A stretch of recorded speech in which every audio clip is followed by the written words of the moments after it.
الحمدللہ وکفا والصلاة والسلام علی عبادہ الذین اصطفا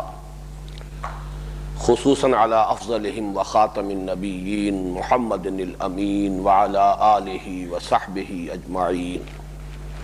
اما بعد۔ سورہ بقرہ میں 5ویں رکوع سے شروع ہو کر جو مسلسل اور براہ راست خطاب بنی اسرائیل سے ہوا ہے وہ جیسا کہ میں کئی مرتبہ عرض کر چکا ہوں 10 رکوعوں سے بھی زیادہ پر پھیلا ہوا ہے۔ چنانچہ 5ویں رکوع سے شروع ہو کر اور 15ویں رکوع کی ابتدائی 2 آیات بھی اس میں شامل ہیں۔ یہ تقسیم میں بیان کر چکا ہوں کہ ان کو 2 حصوں میں تقسیم کیا جا سکتا ہے۔ یہ خطاب جو ہے بنی اسرائیل کے ساتھ، اس کے ضمن میں پہلے رکوع یعنی 5ویں رکوع کی 7 آیات گویا کہ ام الخطاب کی حیثیت رکھتی ہیں۔ یہ جڑ ہیں، بنیاد ہیں، اساس ہیں اس خطاب کی، جن میں کہ انداز ہے دعوتی، اس میں دعوت کا، دلجوئی کا، ترغیب کا، تشویق کا، اپیل کا انداز ہے۔ البتہ 6 رکوع سے شروع ہو کر اور 15ویں رکوع کے آغاز تک یہ مسلسل ایک فرد جرم ہے جو عائد کی گئی ہے، ان کے تاریخ کے مختلف حالات و واقعات کے حوالے سے، پھر ان میں مختلف مواقع پر اور مختلف ادوار میں جو گمراہیاں پیدا ہوئیں، اخلاقی اور عملی اور اعتقادی اور علمی اور فکری، ان کا ایک اجمالی خاکہ ہے کہ جو ان 9.25 رکوعوں پر پھیلا ہوا ہے۔ ان میں سے بھی یہ پہلے 2 رکوع جو ہیں اس فرد جرم کے، 6 اور 7واں رکوع، یہ دونوں بہت آپس میں مربوط اور مسلسل ایک مضمون ان میں موجود ہے، اور یوں کہا جا سکتا ہے کہ قرآن مجید کا جو عام اسلوب ہے کہ کتاب احکمت آیاتہ ثم فصلت من لدن حکیم خبیر، یہ ایک ایسی کتاب ہے جس کی آیات پہلے محکم کی جاتی ہیں پھر ان کی تفصیل بیان ہوتی ہے۔ تو یہاں اس فرد جرم میں بھی 2 حصوں میں ہم اسے تقسیم کر سکتے ہیں۔ پہلے 2 رکوع ان میں گویا کہ اجمالاً وہ فرد جرم مکمل ہو جاتی ہے،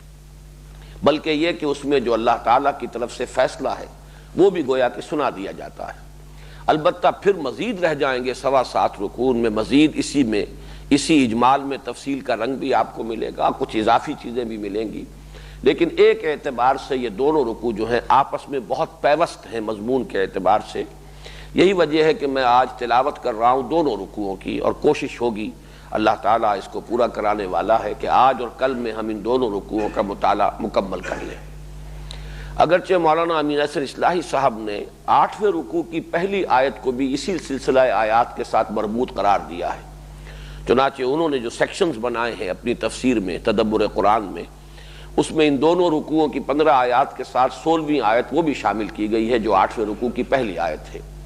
لیکن میں نے جہاں تک غور کیا ہے، مجھے محسوس ہوتا ہے کہ جن لوگوں نے بھی یہ رکوعوں کے نشان معین کیے ہیں انہی کی تقسیم زیادہ مناسب ہے اور زیادہ درست لگتی ہے۔ ان 2 رکوعوں کے مضامین تو یقیناً باہم بہت پیوست ہیں اور مربوط ہیں، البتہ یہ کہ 8ویں رکوع سے ایک نیا سلسلہ مضمون ہے جس کے بارے میں انشاءاللہ جب اس مقام پر ہم پہنچیں گے تو میں اس کی وضاحت کروں گا۔ تو آئیے کہ پہلے ہم تلاوت کر لیں سورہ بقرہ کے 6 اور 7ویں رکوع کی۔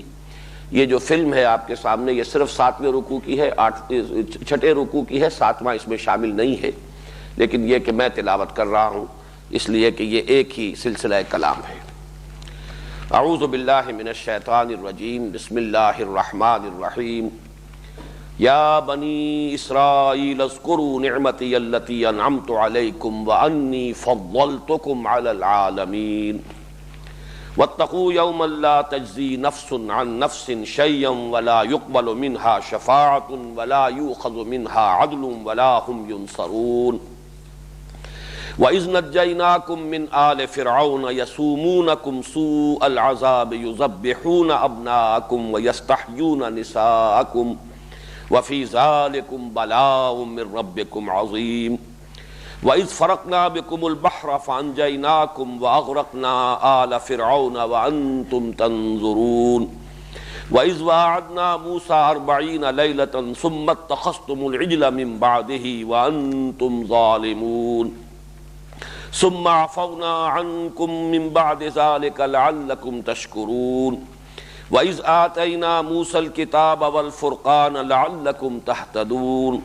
وَإِذْ قَالَ مُوسَىٰ لِقَوْمِهِ يَا قَوْمِ إِنَّكُمْ ظَلَمْتُمْ أَنفُسَكُمْ بِاتِّخَاذِكُمُ الْعِجْلَ فَتُوبُوا إِلَىٰ بَارِئِكُمْ فَاقْتُلُوا أَنفُسَكُمْ ذَٰلِكُمْ خَيْرٌ لَكُمْ عِندَ بَارِئِكُمْ فَتَابَ عَلَيْكُمْ إِنَّهُ هُوَ التَّوَّابُ الرَّحِيمُ وَإِذْ قُلْتُمْ يَا مُوسَىٰ لَن نُّؤْمِنَ لَكَ حَتَّىٰ نَرَى اللَّهَ جَهْرَةً فَأَخَذَتْكُمُ الصَّاعِقَةُ وَأَنتُمْ تَنظُرُونَ ثم بعثناكم من بعد موتكم لعلكم تشكرون وظللنا عليكم الغمام وأنزلنا عليكم المن والسلوى كلوا من طيبات ما رزقناكم وما ظلمونا ولكن كانوا أنفسهم يظلمون وَإِذْ قُلْنَا ادْخُلُوا هَٰذِهِ الْقَرْيَةَ فَكُلُوا مِنْهَا حَيْثُ شِئْتُمْ رَغَدًا وَادْخُلُوا الْبَابَ سُجَّدًا وَقُولُوا حِطَّةٌ نَغْفِرْ لَكُمْ خَطَايَاكُمْ وَسَنَزِيدُ الْمُحْسِنِينَ فَبَدَّلَ الَّذِينَ ظَلَمُوا قَوْلًا غَيْرَ الَّذِي قِيلَ لَهُمْ فَأَنزَلْنَا عَلَى الَّذِينَ ظَلَمُوا رِجْزًا مِّنَ السَّمَاءِ بِمَا كَانُوا يَفْسُقُونَ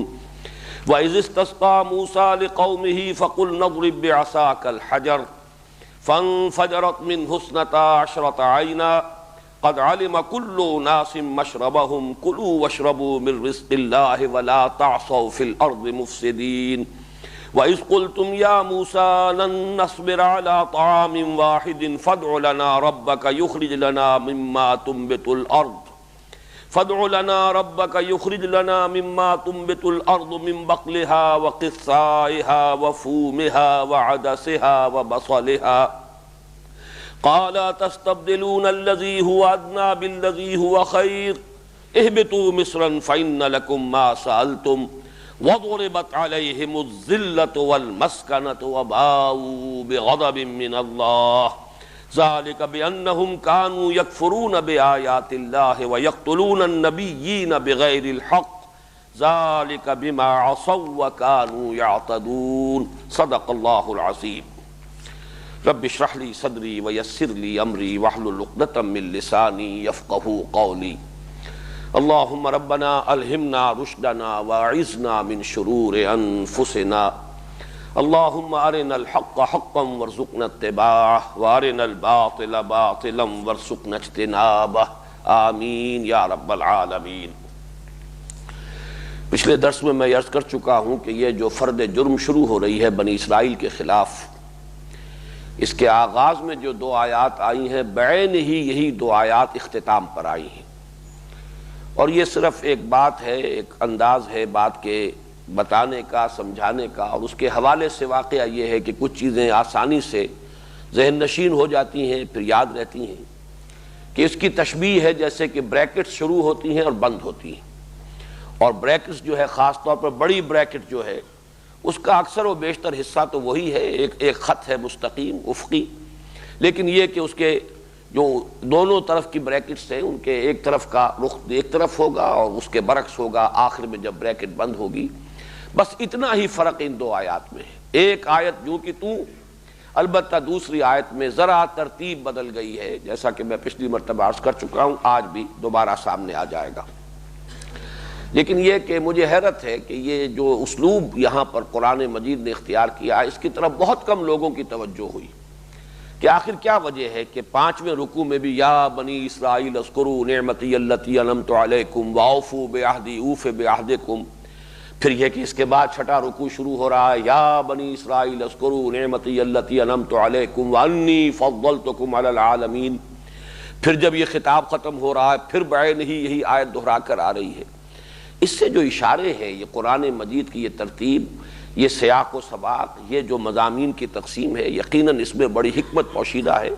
بہرحال اس کی طرف بہت کم لوگوں کی توجہ ہوئی ہے، لیکن مجھے تو اسی میں الحمدللہ کہ اس سب سے مشکل مسئلے کا حل ملا ہے جس کا میں نے پہلے بھی ذکر کیا تھا، اور انشاءاللہ اگلے درس میں پھر جب نوبت آئے گی 8ویں رکوع کی پہلی آیت کے جب وہ مطالعہ کریں گا تب اس پر تفصیلاً گفتگو ہوگی۔ اس کا جو حل ہے میرے ذہن میں اسی تقسیم کے حوالے سے ہوا۔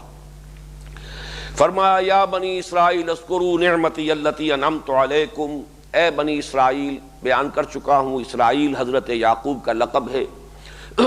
اسر اور ایل سے مل کر بنا ہے۔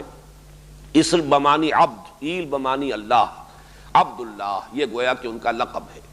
اے عبداللہ کی اولاد یعنی حضرت یعقوب کی اولاد، اذکروا نعمتی التی انعمت علیکم، یاد کرو میری اس نعمت کو جو میں نے تم پر انعام فرمائی۔ یہاں جو تکرار ہے پچھلے رکوع کی پہلی آیت میں بھی اذکروا نعمتی کافی تھا،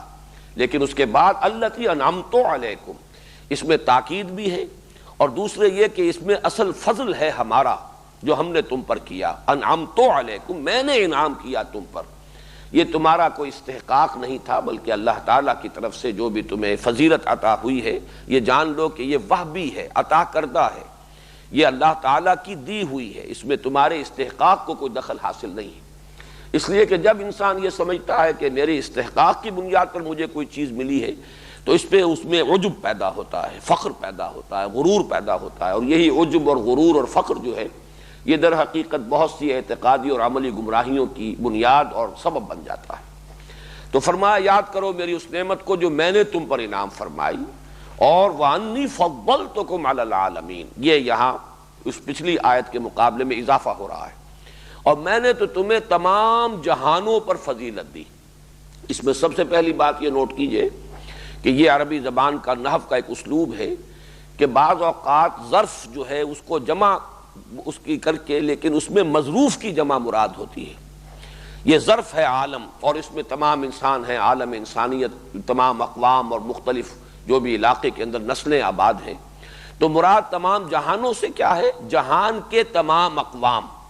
تمام اقوام عالم، جمع یہاں پر عالمین آیا ہے، عالم کی جمع آیا ہے، مراد اصل میں اس عالم میں بسنے والے لوگ، عالم انسانیت میں جو اقوام شامل ہیں،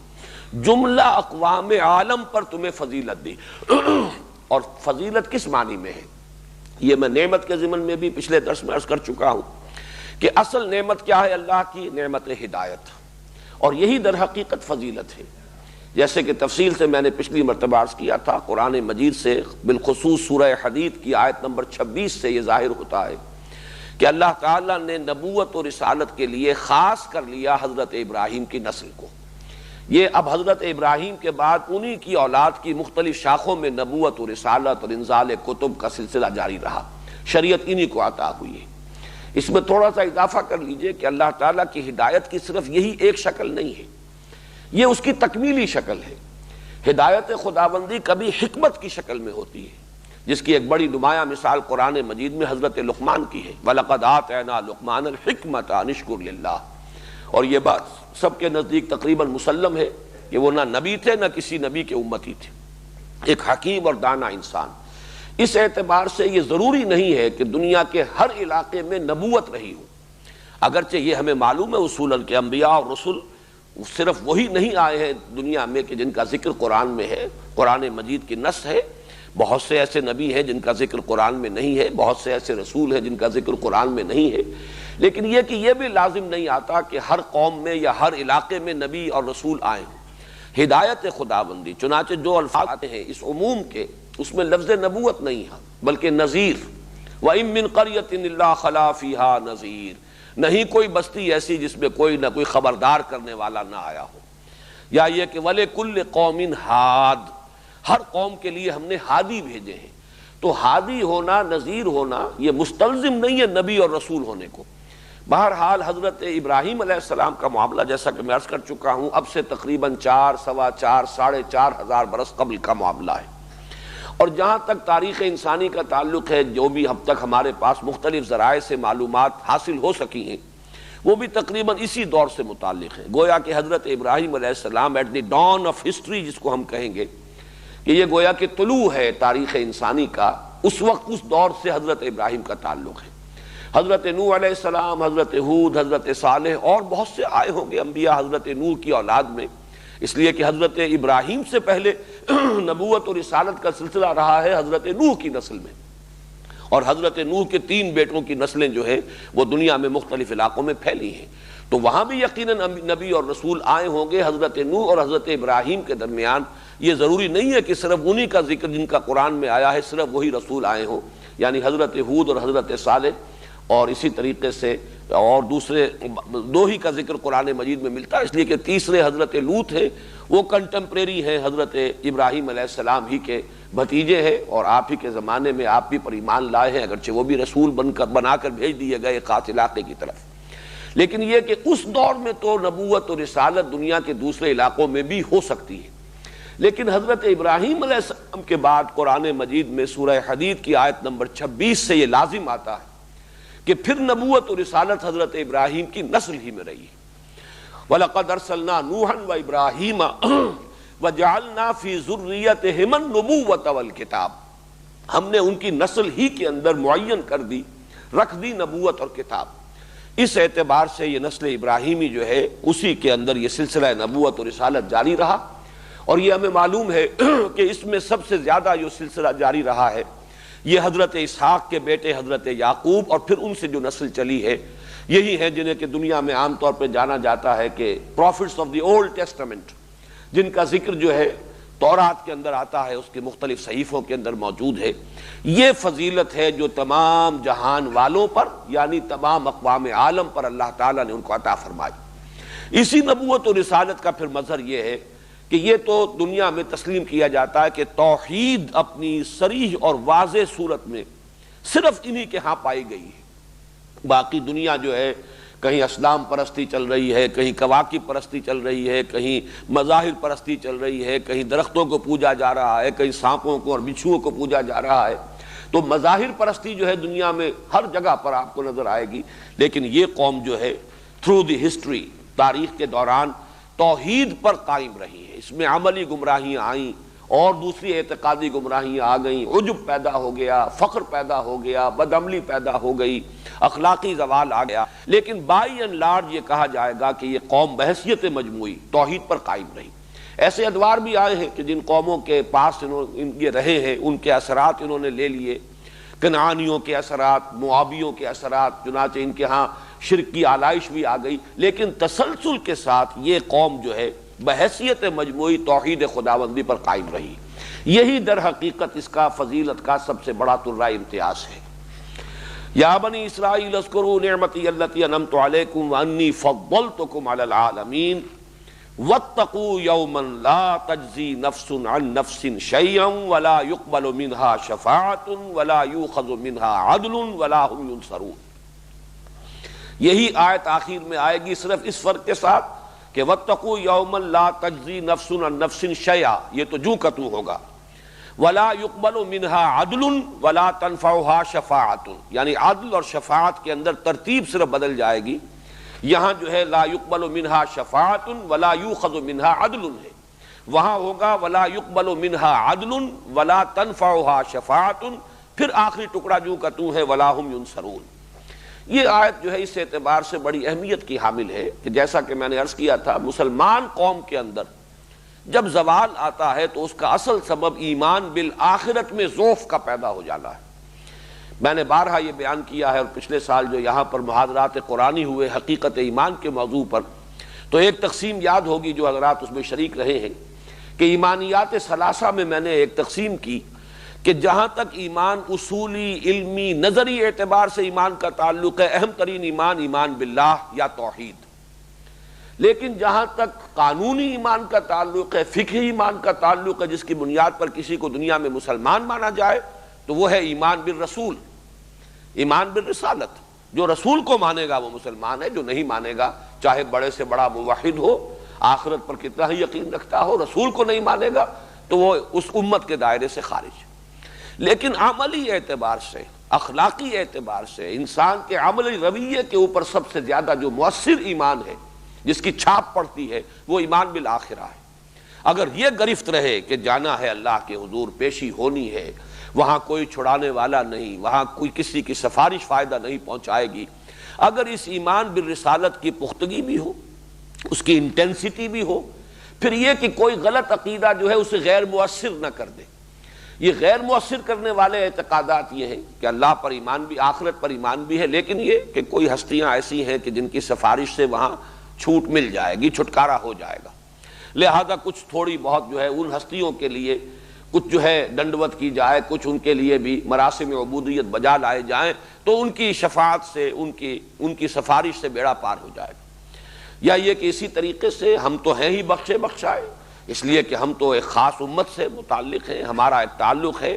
انبیاء کی نسل سے، ہم ابراہیم اور اسحاق اور یعقوب کی اولاد ہیں، تو بہرحال ہمارے ساتھ کوئی ترجیحی معاملہ ہوگا، دوسروں کے ساتھ جو ہے ہمارا اور ان کا معاملہ جو ہے وہ بالکل ہم وزن نہیں ہوگا،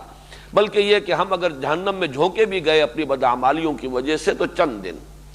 لن تمسنا النار الا ایاما معدودات یا معدودہ، دو جگہ یہ آیت آئی ہے صرف اس ایک فرق کے ساتھ، معدودہ یا معدودات۔ معدودات کے وزن پر جو جمع آتی ہے اس کو جمع قلت کہا جاتا ہے، اور اس کا زیادہ سے زیادہ اطلاق 2-3 پر ہوتا ہے، گویا کہ صرف 2-3 دن کے لیے صرف ہم جہنم میں جھونکے جائیں گے، باقی ہمیں نکال لیا جائے گا۔ خلود فی النار ہمارے لیے نہیں ہے، ہمیشہ ہمیشہ جہنم میں رہنا یہ دوسروں کے لیے ہمارے لیے نہیں۔ تو یہ مختلف چیزیں ہیں کہ جس سے جیسے زیرو سے جب ضرب دی جائے تو بڑی سے بڑی رقم ہو، زیرو سے ضرب کھائے گی زیرو ہو جائے گی۔ ایمان بالآخرہ کتنا ہی اپنی جگہ پر مضبوط ہو، کتنا ہی اس پر یقین ہو، بعث بعد الموت پر بھی اور حشر و نشر پر بھی، لیکن اگر اس قسم کا کوئی عقیدہ شامل ہو جائے، شفاعت باطلہ کا کوئی تصور ہو، یا یہ کہ اپنے بخشے بخشائے ہونے کا کوئی تصور ہو، ہم تو اللہ کے خاص منظور نظر ہیں، ہمارا معاملہ مختلف ہے، تو ظاہر بات ہے کہ پھر وہ ایمان بالآخرہ گویا کہ زیرو سے ضرب کھا کر زیرو ہو گیا، اگرچہ موجود ہے بظاہر زبانی اقرار کی حد تک، لیکن اس کی تاثیر ختم ہو جائے گی، اس کا کوئی اثر انسان کے کردار پر، اس کے عملی رویے کے اوپر پھر ظاہر نہیں ہوگا۔ چنانچہ اس پورے سلسلہ مضمون کے ابتدا اور اختتام پر، اور اس میں سب سے بڑی بات جو آ رہی ہے وہ کیا ہے؟ ایمان لاؤ محمد پر صلی اللہ علیہ وسلم۔ اس ایمان پر سب سے زیادہ آنے والی بات کون سی ہے؟ کہ ہم تو بہت فضیلت والی قوم ہیں۔ یعنی ان دونوں آیتوں کا تعلق دیکھیے کہ سابقہ رکوع کے مضامین کے ساتھ اصل میں تعلق کیا ہے، کیا چیز مانے ہو رہی تھی۔ ان کے علماء نے پہچان لیا تھا حضور کو صلی اللہ علیہ وسلم، یعرفونہ کما یعرفون ابناہم، ایسے پہچانتے تھے حضور کو جیسے اپنے بیٹوں کو پہچانتے ہیں۔ انہی کے قرب کی وجہ سے جو یثرب کے جو یہ قبائل تھے وہ ان کو ایمان نصیب ہو گیا۔ پہلے مرتبہ جو 6 افراد جو ہیں جو ایمان لائے ہیں حضور پر صلی اللہ علیہ وسلم سن 10 کے موسم حج میں، ان کے پاس جب حضور پہنچے ہیں اور آپ نے دعوت پیش کی ہے تو روایات میں آتا ہے انہوں نے ایک دوسرے کو کلنکھیوں سے دیکھا، اس لیے کہ یثرب سے آئے ہوئے لوگ تھے یہ، اور یہود سے وہ سنا کرتے تھے کہ نبی آخر الزمان کی بعثت کا وقت قریب آ چکا ہے، جب ان کی بعثت ہوگی ہم ان پر ایمان لائیں گے، ہم ان کو مانیں گے، ان کے ساتھ ہو کر جب تم سے جنگ کریں گے تو تم ہمیں شکست نہیں دے سکو گے۔ تو انہوں نے آپس میں کلنکھیوں سے ایک دوسرے کو دیکھا، معلوم ہوتا ہے یہ وہی نبی ہیں جن کا ذکر کرتے ہیں یہود، تو سبقت کرو، پہلے تم ایمان لے آؤ اس سے قبل کہ وہ ایمان لائے۔ تو گویا کہ وہ علم جو انہیں حاصل ہوا اس وجہ سے کہ مدینے میں یہودی بھی آباد تھے اور ان کے ہاں تذکرے تھے کہ نبی آخر زمان کی بعثت کا وقت قریب ہے، وہ ذریعہ بن گیا، وسیلہ بن گیا یہ علم ان کے سبقت الی الایمان کا۔ لیکن وہی جو ان کا عجب تھا، غرور تھا، ان کا فخر تھا، اپنی جو بھی نسلی برتری ہے اس کا جو تصور تھا، یہاں پر بھی نوٹ کیجئے اللہ تعالیٰ بھی فرما رہے ہیں کہ ہم نے تمہیں فضیلت دی، لیکن یہ فضیلت تمہارے کسی استحقاق کی بنیاد پر نہیں، ہماری عطا کردہ ہے۔ عطا کردہ شے وہ ہوتی ہے کہ جو دینے والا جب چاہے سلب بھی کر سکتا ہے، جیسے کہ قرآن مجید میں سورہ بنی اسرائیل میں آیا ہے وَلَئِن شِئْنَا لَنَذْهَبَنَّ بِالَّذِي أَوْحَيْنَا إِلَيْكَ، اے نبی اگر ہم چاہیں تو یہ وحی جو ہم نے کی ہے آپ کی طرف، یہ قرآن مبارک جو آپ کو ہم نے عطا کیا، جب چاہیں سلب کر لیں، لے جائیں، آپ کے حافظے سے محو کر دیں، آپ کے قلب سے سلب کر لیں، ہمارا اختیار کامل ہے۔ اس لیے کہ جو وہبی شے ہے، عطائی شے ہے، وہ جو بھی واہب ہے، عطا کرنے والا ہے، وہ جب چاہے اسے واپس بھی لے سکتا ہے۔ اسی اعتبار سے ہے وہ شعر بڑا پیارا کہ لائی حیات آئے قضا لے چلی چلے، اپنی خوشی سے آئے نہ اپنی خوشی چلے۔ یہ کوئی ہماری خانہ زاد شے نہیں ہے، ہمارا وجود، ہماری حیات، ہماری زندگی عطائی ہے، عطا کرنے والے نے دی ہے، جب تک اس کا وہ حکم ہے ہم رہیں گے، جب اس کا فرمان آئے گا ہم واپس لوٹ جائیں گے۔ تو اس اعتبار سے انی فضلتکم علی العالمین سے پہلے پھر تکرار کی گئی، انعمت علیکم، میں نے انعام فرمایا تم پر، یہ میری دین ہے، میری عطا ہے، اور یہ فضیلت عطائی ہے، یہ تمہاری استحقاقی نہیں ہے، تمہارے اپنا ذاتی جو ہے اس کی بنا پر نہیں ہے۔ اس اعتبار سے اب ان کے اندر ذرا سا ہوتا یہی ہے کہ مردی و نامردی قدم فاصلے دارت، ہدایت اور گمراہی کے درمیان کوئی بہت لمبے چوڑے فاصلے نہیں ہوتے، بال برابر ذرا آدمی جو ہے یک لحظہ غافل گشتم و 100 سالہ راہم دور شد. قرآن بھی کہہ رہا کہ فضیلت دی. اس اعتبار سے اگر ان کے اندر یہ خیال پیدا ہوا کہ we are the chosen people of the Lord تو کوئی حرج نہیں. یقیناً اللہ نے انہیں پسند کیا. ان اللہ اصطفیٰ آدم و نوحا و آل ابراہیم و آل عمران علی العالمین. قرآن مجید خود کہہ رہا اللہ نے پسند کیا، چنا، انہیں برگزیدگی عطا فرمائی. لیکن بس یہیں سے ٹھوکر کھا کر اس کو اپنا ذاتی وصف سمجھ لینا اور اس کی بنا پر مغرور ہو جانا، اس کی بنا پر فخر جو ہے اپنے اندر پیدا ہو جانا، عجب، یہی چیز ہے کہ جو پھر ان کے پاؤں کی بیڑی بن گئی اور وہ حضور صلی اللہ علیہ وسلم پر ایمان لانے سے محروم رہے. اب اس میں ڈرایا جا رہا ہے اس دن سے ڈرو، وہ دن واتقوا یوما لا تجزی نفس عن نفس شیئا. اس دن کا خیال کرو کہ جس دن کوئی جان کسی جان کی طرف سے کوئی بدلہ نہ دے سکے گی، یعنی کام نہ آ سکے گی، جسے ہم کہتے ہیں اپنے محاورے میں واتقوا یوما لا تجزی نفس عن نفس شیئا. کوئی جان کسی جان کے کام نہ آ سکے گی. یہ تجزی جو ہے نفس کے لیے چونکہ مؤنث کا صیغہ ہے، اسی اعتبار سے یہ چیز چونکہ قرآن مجید کے بڑی بنیادی تعلیمات میں سے ہے. میں چند اور مقامات کے حوالے سے اس مضمون کو موقت کر دینا چاہتا ہوں، اس لیے کہ جیسے کہ میں نے پہلے عرض کیا تھا حضور کی حدیث کے حوالے سے یہ ساری گمراہیاں ہمارے اندر بھی پیدا ہو چکی ہیں. ہم بھی امت مرحومہ ہیں، جیسے وہ chosen people of the lord, جیسے ان کو یہ غرہ تھا، یہ بھی امت مرحومہ ہے. جو کچھ بھی ہے لیکن تیرے محبوب کی امت میں ہے، بس تیرے محبوب میں امت میں ہونے کی بنا پر ہمارا ایک استحقاق ہے اور ہمارے ساتھ ترجیحی سلوک ہونا چاہیے. اس اعتبار سے یہی مضمون جو 2 مرتبہ یہاں آیا ہے، جیسے میں نے پچھلے درس میں حوالہ دیا تھا وَاسْتَعِینُوا بِالصَّبْرِ وَالصَّلَاحِ، جیسے کہ پچھلے رکوع کے اختتام پر آیا بنی اسرائیل سے خطاب کر کے، وہی آیت آ جائے گی 19ویں رکوع کے شروع میں یا ایھا الذین آمنوا استعینوا بالصبر والصلاح. اس لیے کہ دین کی بنیادی تعلیمات میں تو کوئی فرق و تفاوت نہیں ہے. اللہ تعالیٰ کے جو قوانین پہلے تھے وہ آج بھی ہیں. تمہیں بھی اب مدد کی ضرورت ہے مسلمانوں، اس لیے کہ تم پر بہت بڑا بوجھ آ رہا ہے، ذمہ داری آ رہی ہے. اب تم شہادت علی الناس کے منصب پر فائز کیے جا رہے ہو. اپنے اس مقصد کو اور مشن کو پورا کرنے کے لیے تمہیں مدد کی ضرورت ہے، لیکن مدد ملے گی صبر اور نماز سے، جیسے کہ کہا گیا بنی اسرائیل سے. اسی طریقے سے یہ آیت جو دو دفعہ آئی ہے بنی اسرائیل سے خطاب میں وَاتَّقُوا يَوْمًا لَا تَجْزِي نَفْسٌ عَن نَفْسٍ شَيْئًا وَلَا يُقْبَلُ مِنْهَا شَفَاعَةٌ وَلَا يُؤْخَذُ مِنْهَا عَدْلٌ وَلَا هُمْ يُنصَرُونَ. بعین ہی یہی مضمون آپ کو مل جائے گا آیت نمبر 254 میں مسلمانوں سے خطاب کر کے. آیت الکرسی جو ہے 255 اس سے جو پہلی آیت ہے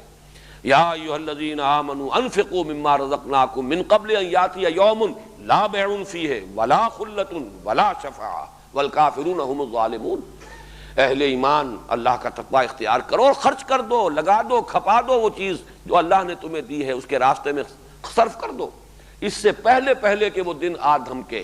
جس دن نہ کوئی دوستی کام آئے گی، نہ کوئی لین دین ہوگا، نہ کوئی شفاعت فائدہ پہنچائے گی. تو یہ مضمون جو ہے اپنی جگہ پر انتہائی اہم ہے. چنانچہ 2 مرتبہ اگر بنی اسرائیل سے خطاب کر کے آیا تو جب مسلمانوں سے خطاب کا وقت آیا تو وہاں بھی وہی بات دہرائی گئی. ویسے یہ کہ مکی صورتوں میں یہ مضمون جو ہے بار بار آیا وَلَا تَزِرُ وَازِرَةٌ وِزْرَ أُخْرَىٰ، نہیں اٹھائے گی کوئی جان کسی اور کے بوجھ کو.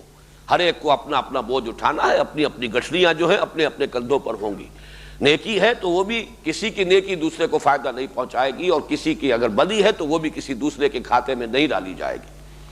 اسی طریقے سے فرمایا یوم لا ينفع مال ولا بنون الا من اتى اللہ بقلب سلیم. وہ دن کہ جس دن نفع نہیں پہنچائیں گے، نہ کوئی مال جو ہے مفید ہوگا، نہ بیٹے مفید ہوں گے، نہ بیٹے کام آ سکیں گے. البتہ یہ کہ اگر اولاد صالح ہے اور اس کی تربیت میں اگر والدین کا اپنا بھی حصہ ہے تو وہ صدقہ جاریہ ہے. لیکن یہ ہے کہ محض کسی کا نیک ہونا جو ہے وہ دوسرے کے لیے مفید نہیں ہوگا. الا من اتى اللہ بقلب سلیم، مگر وہ سوائے اس کے کہ جو اللہ کے حضور میں حاضر ہوا ہے اپنے قلب سلیم کے ساتھ. دل پر میل نہ آنے دیا جائے، دل کے اندر، روح کے اندر آلودگی نہ آنے پائے، گناہوں کے اثرات جو ہیں وہ اس کو ملوث نہ کر دیں. اسی طرح وَاخْشَوْا يَوْمًا، یہ سورہ لقمان کی آیت بڑی اہم ہے. وَاخْشَوْا يَوْمًا لَا يَجْزِي وَالِدٌ عَنْ وَلَدِهِ شَيْئًا وَلَا مَوْلُودٌ هُوَ جَازٍ عَنْ وَالِدِهِ شَيْئًا. ڈرو اس دن سے جس دن کے کوئی والد جو ہے اپنے اولاد کے کام نہیں آ سکے گا، نہ اولاد اپنے والدین کے کام آ سکے گی. اس لیے کہ ہر ایک کو اپنی ذمہ داری، اپنی اکاؤنٹیبلٹی خود فیس کرنی ہے. جیسے کہ ایک اور جگہ پر فرمایا کہ کلہم آتی ہے یوم القیامت فردا، ہر ایک کو وہاں انفرادی حیثیت سے پیش ہونا ہے. اور وہ تو دو مقامات جو ہیں قرآن مجید کے وہ بہت ہی لرزہ طاری کر دینے والے ہیں، جیسے کہ سورہ معارج میں بھی آیا ہے اور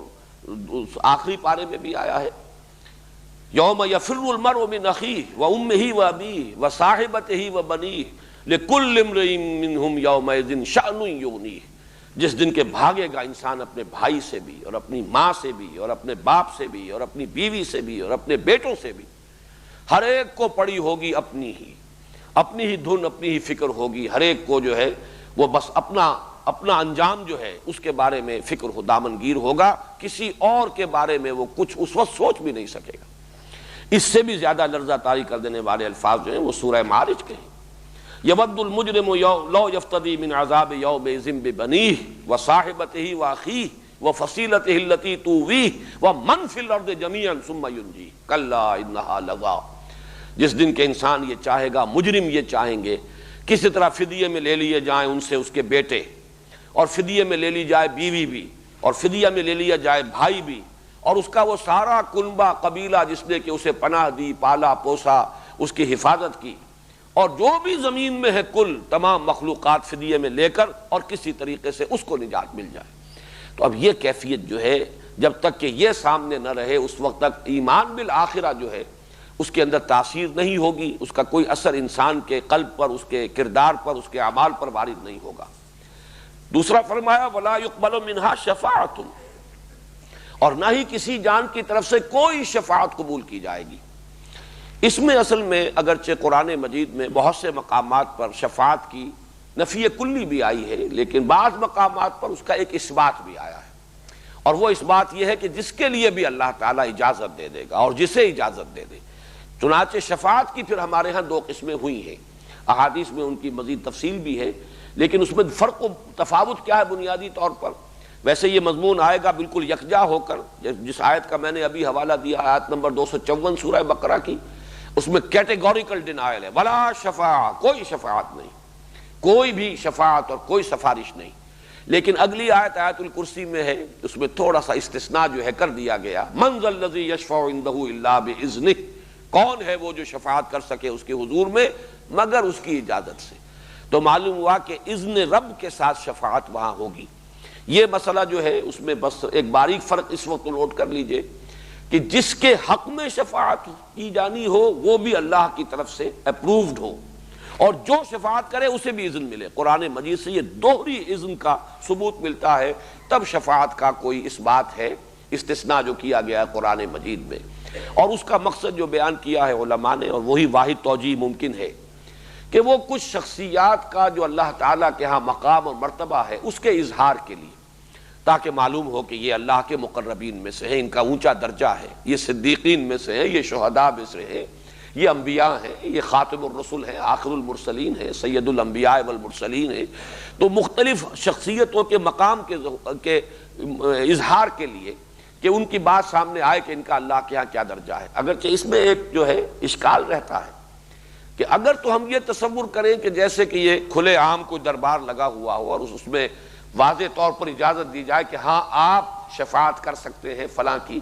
تو پھر تو ان کا جو مقام ہے اس کا کوئی اظہار نہیں ہوتا، ظہور نہیں ہوتا، وہ تو پھر صاف نظر آ جائے گا۔ تو اس کا جو حل سمجھ میں آتا ہے وہ یہی ہے کہ یہ چیزیں القاء ہوں گی،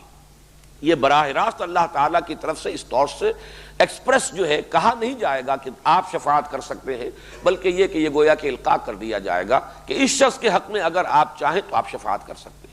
تو یہ چیز چونکہ لوگوں کے علم میں نہیں آئے گی، اس اعتبار سے ظاہر یہی ہوگا کہ ان کا ایک مقام ہے، اللہ تعالیٰ کے مقربین میں سے ہیں، ان کی شفاعت جو ہے یہاں مفید ثابت ہو رہی ہے۔ لیکن یہ کہ قرآن مجید نے جس چیز کی نفی کی ہے وہ یہ ہے کہ یہ سمجھنا کہ کوئی ہستی اتنی زور آور ہے، کسی ہستی کو اختیار حاصل ہے، کسی کا استحقاق ذاتی ہے، یہ در حقیقت یہ شفاعت باطلہ ہے۔ اور یہ کہ وہ کسی حق کو ناحق یا ناحق کو حق کر دے گی شفاعت، یہ شفاعت باطلہ کا تصور ہے، یہ پھر وہ زیرو ہے کہ جس سے ایمان بالآخرہ جو ہے وہ زیرو ہو کر رہ جاتا ہے، اس کی تاثیر ختم ہو جاتی ہے۔ تو فرمایا وَاتَّقُوا يَوْمًا لَا تَجْزِي نَفْسٌ عَن نَفْسٍ شَيْئًا وَلَا يُقْبَلُ مِنْهَا شَفَاعَةٌ وَلَا يُؤْخَذُ مِنْهَا عَدْلٌ۔ عدل کا لفظ آتا ہے برابری کے لیے، عدل کہتے بھی اسی کو ہے، برابر برابر، اسی معنی میں یہ سورہ انعام میں لفظ آیا ہے ثُمَّ الَّذِينَ كَفَرُوا بِرَبِّهِمْ يَعْدِلُونَ۔ حالانکہ اللہ تعالیٰ ہی خالق آسمان اور زمین کا، اللہ ہی نے روشنی اور جو اندھیرے ہیں وہ بنائے ہیں، لیکن پھر بھی کچھ لوگ ہیں کہ جو اپنے رب کے برابر دوسری ہستیوں کو کر دیتے ہیں۔ تو عدل کے معنی یہاں پر برابر کر دینا، اسی معنی میں فدیے کو عدل کہا گیا ہے، گویا کہ کسی کا وہ برابر کا ہو کر بدل بن جاتا ہے۔ جیسے کہ اسیر تھے غزوہ بدر کے، تو فدیہ جن سے لیا گیا گویا کہ وہ ان کی جان کا بدل بن گیا، جیسے کفارہ ہوتا ہے وہ گناہ کا بدل بن جاتا ہے، اسی طرح فدیہ جو ہے وہ کسی کے جرم کا گویا کہ وہ کفارہ بن کر اس کا معاوضہ، اس کا بدل بن جاتا ہے۔ تو ولا يقبل منها عدل ولا هم ينصرون ولا يؤخذ منها عدل ولا هم ينصرون، اور نہ ہی ان کی کہیں کوئی مدد کسی جانب سے ہو سکے گی۔ تو یہ آیت مبارکہ جیسا کہ میں نے عرض کیا اپنے اصل مضمون کے اعتبار سے ایمان بالآخرہ، آخرت پر ایمان اور یقین کے مؤثر ہونے کے لیے یہ گویا کہ اہم ترین ہے کہ یہ چیزیں مستحضر رہے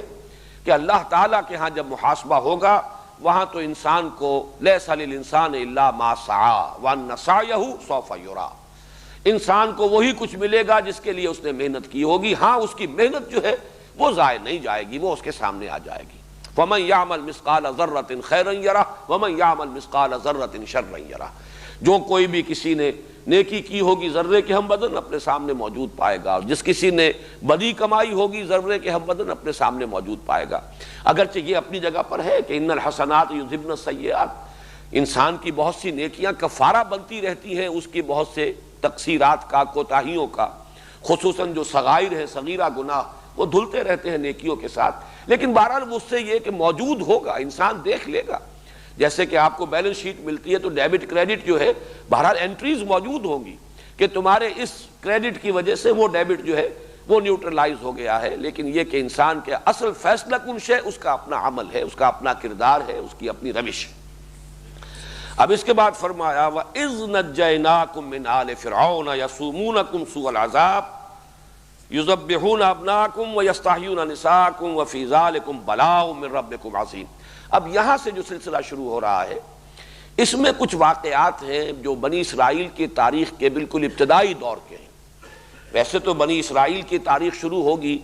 تقریباً 1850 قبل مسیح سے،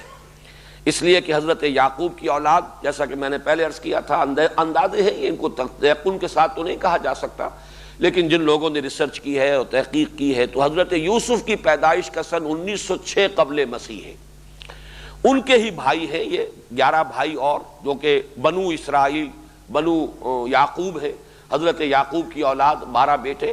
اور یہ پھر آئے ہیں مصر میں آ کر آباد ہوئے ہیں۔ اور حضرت یوسف علیہ السلام کی اگر پیدائش 1906 کی ہے تو ظاہر بات ہے اس کے بعد کچھ عرصہ گزرا ہے ان کا، وہ جیل میں بھی رہے ہیں، مصر میں رہے ہیں، پھر وہ فائز ہوئے ہیں، تو تقریباً یوں سمجھیے کہ اس کے بعد پھر وہ قحط کے سال ہیں اور بڑی خوشحالی کے سال ہیں، پھر قحط کے سال شروع ہوئے ہیں، پھر وہ ایک سلسلہ جو سورہ یوسف میں تفصیل سے واقعات کا ہے۔ اس کے بعد وہ وقت آیا ہے کہ انہوں نے حضرت یعقوب کو اور اپنے تمام بھائیوں کو، اپنے تمام اہل و عیال سمیت وہ پورا خاندان مصر میں آ کر آباد ہو گیا۔ جوشن کا علاقہ یا جشن یا جوشن اس کا نام ہے، یہ بالکل نیل کا جو ڈیلٹا ہے، تقریباً جو دریائے نیل کا جو کہ مشرقی علاقہ ہے، اور یہ جو ہے وہ زرخیز ترین علاقہ ہے، اس میں ان کو آباد کیا گیا ہے، ڈیلٹا کے علاقے کے اندر۔ یہ یہاں پر 1850 قبل مسیح میں تو تاریخ بنو اسرائیل کی تو یہاں سے شروع ہو گئی، لیکن اصل میں ان کی حیثیت ایک امت کی جو ہے وہ حضرت موسیٰ علیہ السلام کی بعثت سے ہے۔ حضرت موسیٰ علیہ السلام کی بعثت کا زمانہ اگرچہ مختلف آراء ہیں، 1450 قبل مسیح میں بھی کہا گیا ہے، ایکسوڈس جو ہوا ہے مصر سے حضرت موسیٰ علیہ السلام جو لے کر نکلے ہیں، 1447 کا سن بھی باقاعدہ کچھ محققین نے معین کیا ہے۔ مولانا مودودی نے اپنی تفہیم میں کچھ اور دوسرے سورسز کے حوالے سے 1300 قبل مسیح، گویا کہ یہ 450 برس یا 550 برس کا عرصہ جو ہے، 500 برس کا، یہ مصر میں یہ رہے ہیں حضرت یوسف علیہ السلام کے بعد سے حضرت موسیٰ علیہ السلام کے ساتھ مصر سے جو نکلنے کا وقت آیا ہے۔ یہ جو 4-5 صدیاں ہیں، اس کا جیسا کہ میں عرض کر چکا ہوں کہ پہلا حصہ جو ہے تقریباً 1/3 وہ تو بڑے عیش میں ان کا گزرا ہے، یہ پیرزادوں کے مانند تھے، اس لیے کہ وہ جو بادشاہ تھا مصر کا اس وقت ہکسوس کنگز میں سے، اس نے ان کا بڑا اعزاز کیا، پھر وہ بہت معتقد تھا حضرت یوسف کا، اور ان کے یہ بھائی بند تھے، تو جیسے پیرزادوں کی عزت ہوتی ہے اس طریقے سے اس پورے خاندان کی عزت بھی ہوئی، اور ایک سیاسی ایلیمنٹ بھی اس میں معلوم ہوتا ہے، چونکہ ہکسوس کنگز بھی اصل قبطی نہیں تھے، یہ اصل مصر کے باشندے نہیں تھے، بلکہ یہ بھی عرب تھے قومی اعتبار سے، اور انہوں نے حملہ کر کے یہاں پر حکومت قائم کی تھی، یہ فرائض میں سے نہیں ہے۔ لہذا انہوں نے شاید یہ محسوس کیا ہو کہ ایک باہری قوت جو ہے باہر کے لوگوں کی، وہ اگر یہاں پر موجود رہے گی تو اس سے ہماری حکومت کو بھی ایک استحکام حاصل ہوگا، یہ بھی ایک سبب ہو سکتا ہے۔ بہرحال تقریباً 150 برس 200 برس تو ان کے بڑے عیش میں گزرے، اور جو ملٹیپلیکیشن پھر ہوئی ہے تعداد کی، اس کا تو آپ اس سے اندازہ کیجئے کہ 12 بھائیوں کی اولاد 550 برس کے بعد جب نکلی ہے وہاں سے، تو 6 لاکھ افراد، تورات کی یہ روایت ہے، قرآن مجید میں اس کا ذکر نہیں ہے، لیکن تورات میں 6 لاکھ افراد کی گنتی ہے 12 قبیلوں کی، فلاں قبیلے کے اتنے مرد اتنی عورتیں اتنے بچے، اور فلاں قبیلے کے اتنے مرد اتنی عورتیں اتنے بچے، 6 لاکھ افراد لے کر حضرت موسیٰ علیہ السلام 1450 قبل مسیح یا 1300 قبل مسیح میں نکلے۔ پھر ان کا سفر ہے یہ صحرائے سینا کے اندر، سینائی پیننسولا جو ہے اس کے مغربی ساحل کے ساتھ ساتھ، جو کہ مشرقی ساحل بنے گا خلیج سویس کا، اس کے ساتھ ساتھ آئے ہیں تقریباً ٹپ آف دی پیننسولا جو ہے جنوبی علاقہ، جیسے ہندوستان جو ہے ایک تکون بنتی ہے، جیسے انورٹڈ تکون بنے گی کہ اوپر چوڑی ہے اور نیچے جا کر وہ راس کماری، جسے آج کل وہ کنیا کماری کہتے ہیں، وہاں جا کر اس کی ٹپ بنتی ہے۔ اسی طرح یہ سینائی پیننسولا ہے، جزیرہ نمائے سینا، اس کے ایک طرف خلیج عقبہ چلی گئی ہے اور ایک طرف جو ہے یہ خلیج سویس، ان دونوں کے درمیان پھر یہ دونوں خلیجیں آ کر ملتی ہیں۔ بحر احمر جو ہے وہ گویا کہ پھر جنوب کی طرف یہ پورا بحر احمر ہے، تو ریڈ سی ہے، تو یہاں سے اس کے مغربی حصے میں سفر کیا ہے، تقریباً ٹپ کے پاس ہے وہ علاقہ جہاں پہ کوہ طور، وادی سینا، یہاں پھر ان کا پڑاؤ رہا ہے، اور یہاں پھر حضرت موسیٰ علیہ السلام کو بلا کر کوہ طور پر اللہ تعالیٰ نے تورات عطا فرمائی۔ تو یہ جو اس رکوع میں واقعات آ رہے ہیں، ان 2 رکوعوں میں، یہ سب اس دور سے متعلق ہیں جبکہ مصر سے خروج ہوا ہے اور حضرت موسیٰ بنی اسرائیل کو لے کر نکلے ہیں۔ پھر یہ کہ صحرائے سینا کے اندر، بلکہ سینائی پیننسولا کہنا چاہیے، صحرا جو ہے وہ اس کا درمیانی علاقہ ہے، دونوں طرف جو ہے مشرقی ساحل بھی مغربی ساحل بھی، یہ کچھ پہاڑی سے علاقے ہیں، جیسے کہ حجاز کا علاقہ ہے عرب کا مغربی ساحل، تو یہ اس کے ساتھ ساتھ جو ہے نیچے آئے ہیں۔ تو اس میں جو وقت گزرا ہے اس کے یہ چند واقعات ہیں جن کا ذکر کیا جا رہا ہے۔ یہ نوٹ کر لیجئے کہ قرآن مجید نے نہ تو ان واقعات کی تفصیل دی ہے، ان میں سے بعض واقعات وہ ہیں جو سورہ اعراف میں قدر تفصیلاً بیان ہو چکے ہیں، یہاں صرف حوالہ آ رہا ہے۔ دوسرے یہ کہ ان واقعات کی تاریخی تدریج بھی نہیں ہے، اگرچہ ہے اسی دور کے واقعات، لیکن یہ کہ کسی کا ذکر پہلے ہے کسی کا بعد میں ہے۔ قرآن مجید میں تاریخ جو ہے انبیاء کی بھی اس ترتیب کے ساتھ ہمیشہ لازماً بیان نہیں ہوئی ہے، بعض مقامات پر ایسا بھی، جیسے سورہ اعراف کے اندر جو ترتیب ہے ان رسولوں کی، حضرت نوح، حضرت ہود، حضرت صالح، پھر حضرت لوط، حضرت شعیب، حضرت موسیٰ، اسی ترتیب سے بات ہوتی ہے۔ لیکن یہ کہ بعض جگہوں پر ترتیب جو ہے اس کے برعکس ہے، پہلے ذکر کسی اور کا ہو گیا، بعد میں کسی اور کا ہو گیا۔ سورہ شعراء میں سب سے پہلے حضرت موسیٰ کا ذکر ہے، پھر کہیں حضرت ابراہیم کا آ گیا ہے، پھر کچھ تذکرہ جو ہے چلا ہے، مختلف جگہوں پر ہے۔ تو قرآن نے تاریخ کا انداز اختیار نہیں کیا ہے، بلکہ وہ واقعات کے جو لوگوں کے علم میں تھے اور انہی کا صرف حوالہ دینا مقصود ہے، اس لیے کہ جیسا کہ میں نے لفظ بار بار استعمال کیا، یہ فرد جرم ہے جو ان پر عائد کی جا رہی ہے، کہ اب جو ہم تمہیں معزول کر رہے ہیں اس منصب سے کہ جس پر 2000 برس تک تم فائز رہے ہو، تو یہ ہے تمہارے وہ کرتوت۔ باقی تورات میں جو کتاب ہے دی بک آف ایکسوڈس، کتاب الخروج یا سفر الخروج، اس کے اندر یہ سارے تفصیلات جو ہیں، اگرچہ ہم 100% ان کے اوپر ڈیپینڈ نہیں کر سکتے کہ وہ تفصیلات ساری صحیح ہیں، لیکن یہ کہ جو چیز قرآن مجید سے متصادم نہ ہو اس کے بارے میں یہی ہوگا کہ ہم اس کو تسلیم کر لیں گے۔ جیسے کہ حدیث میں بھی حضور صلی اللہ علیہ وسلم نے فرمایا ہے کہ روایت کرو بنی اسرائیل سے، فلا حرج، اس میں کوئی حرج نہیں ہے، البتہ جس بات کی قرآن مجید میں نفی ہو گئی ہے اس کو ہم رد کر دیں گے۔ اذان سن لیجیے۔ وَإِذْ نَجَّيْنَاكُمْ مِنْ آلِ فِرْعَوْنَ يَسُومُونَكُمْ سُوءَ الْعَذَابِ يُذَبِّحُونَ أَبْنَاءَكُمْ وَيَسْتَحْيُونَ نِسَاءَكُمْ وَفِي ذَلِكُمْ بَلَاءٌ مِّن رَبِّكُمْ عَظِيمٌ۔ اس میں چونکہ پہلی مرتبہ لفظ آل فرعون آ رہا ہے، تو جیسے بنی اسرائیل کی ہم نے پوری وضاحت کی، اسی طریقے سے آل فرعون کا مفہوم بھی معین کر لیجئے۔ فرعون یہ ایک طرح کا لقب ہے کہ جو مصری شہنشاہوں کا تھا، جیسے قیصر روم یا ایران کے لیے کسریٰ یا روس کے بادشاہوں کا زار مختلف جو ہے یہ تبع یہ متبابع رہے ہیں یمن کے، اسی طریقے سے فرعون، لیکن یہ وہی لوگ کہ جو اصل تھے مصر کے رہنے والے قبطی۔ باقی جو باہر سے لوگ آ کر حکمران ہو گئے تھے انہیں فراعنہ نہیں کہا گیا، یہ ان کا اسی لیے لقب نہیں ہے۔ وہ قرآن مجید نے بھی سورہ یوسف میں کہیں لفظ فرعون استعمال نہیں کیا، وقال الملک، کہا بادشاہ نے۔ یہ انہیں تاریخ والے بھی کہتے ہیں یہ علیحدہ ایک تھا معاملہ، اور ان کو ہکسوس کنگز کہتے ہیں، چرواہے بادشاہ۔ آل کے لفظ کو بھی سمجھ لیجئے کہ یہ لفظ جو ہے ہمارے ہاں خاص طور پر اہل تشیع نے اس کو ایک مفہوم دے دیا ہے کہ آل محمد صلی اللہ علیہ وسلم سے مراد جو ہے وہ صرف حضرت علی کی نسل جو ہے وہی آل محمد میں شامل ہوگی رضی اللہ تعالی عنہ، لیکن یہ بات صحیح نہیں ہے۔ آل کا اصل جب لفظ جو ہے وہ اس کا مفہوم ہے آلا یعولو، اور آبا یعوبو سے یہ بہت قریب ہے۔ آبا یعوبو لوٹنا، آئبونا تائبونا لربنا حامدون، جب سفر سے واپس آتے تھے حضور صلی اللہ علیہ وسلم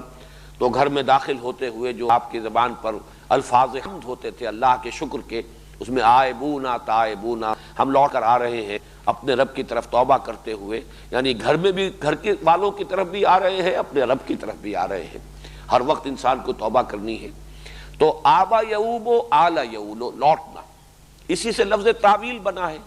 کسی شے کے اصل مفہوم کی طرف اسے لوٹانا،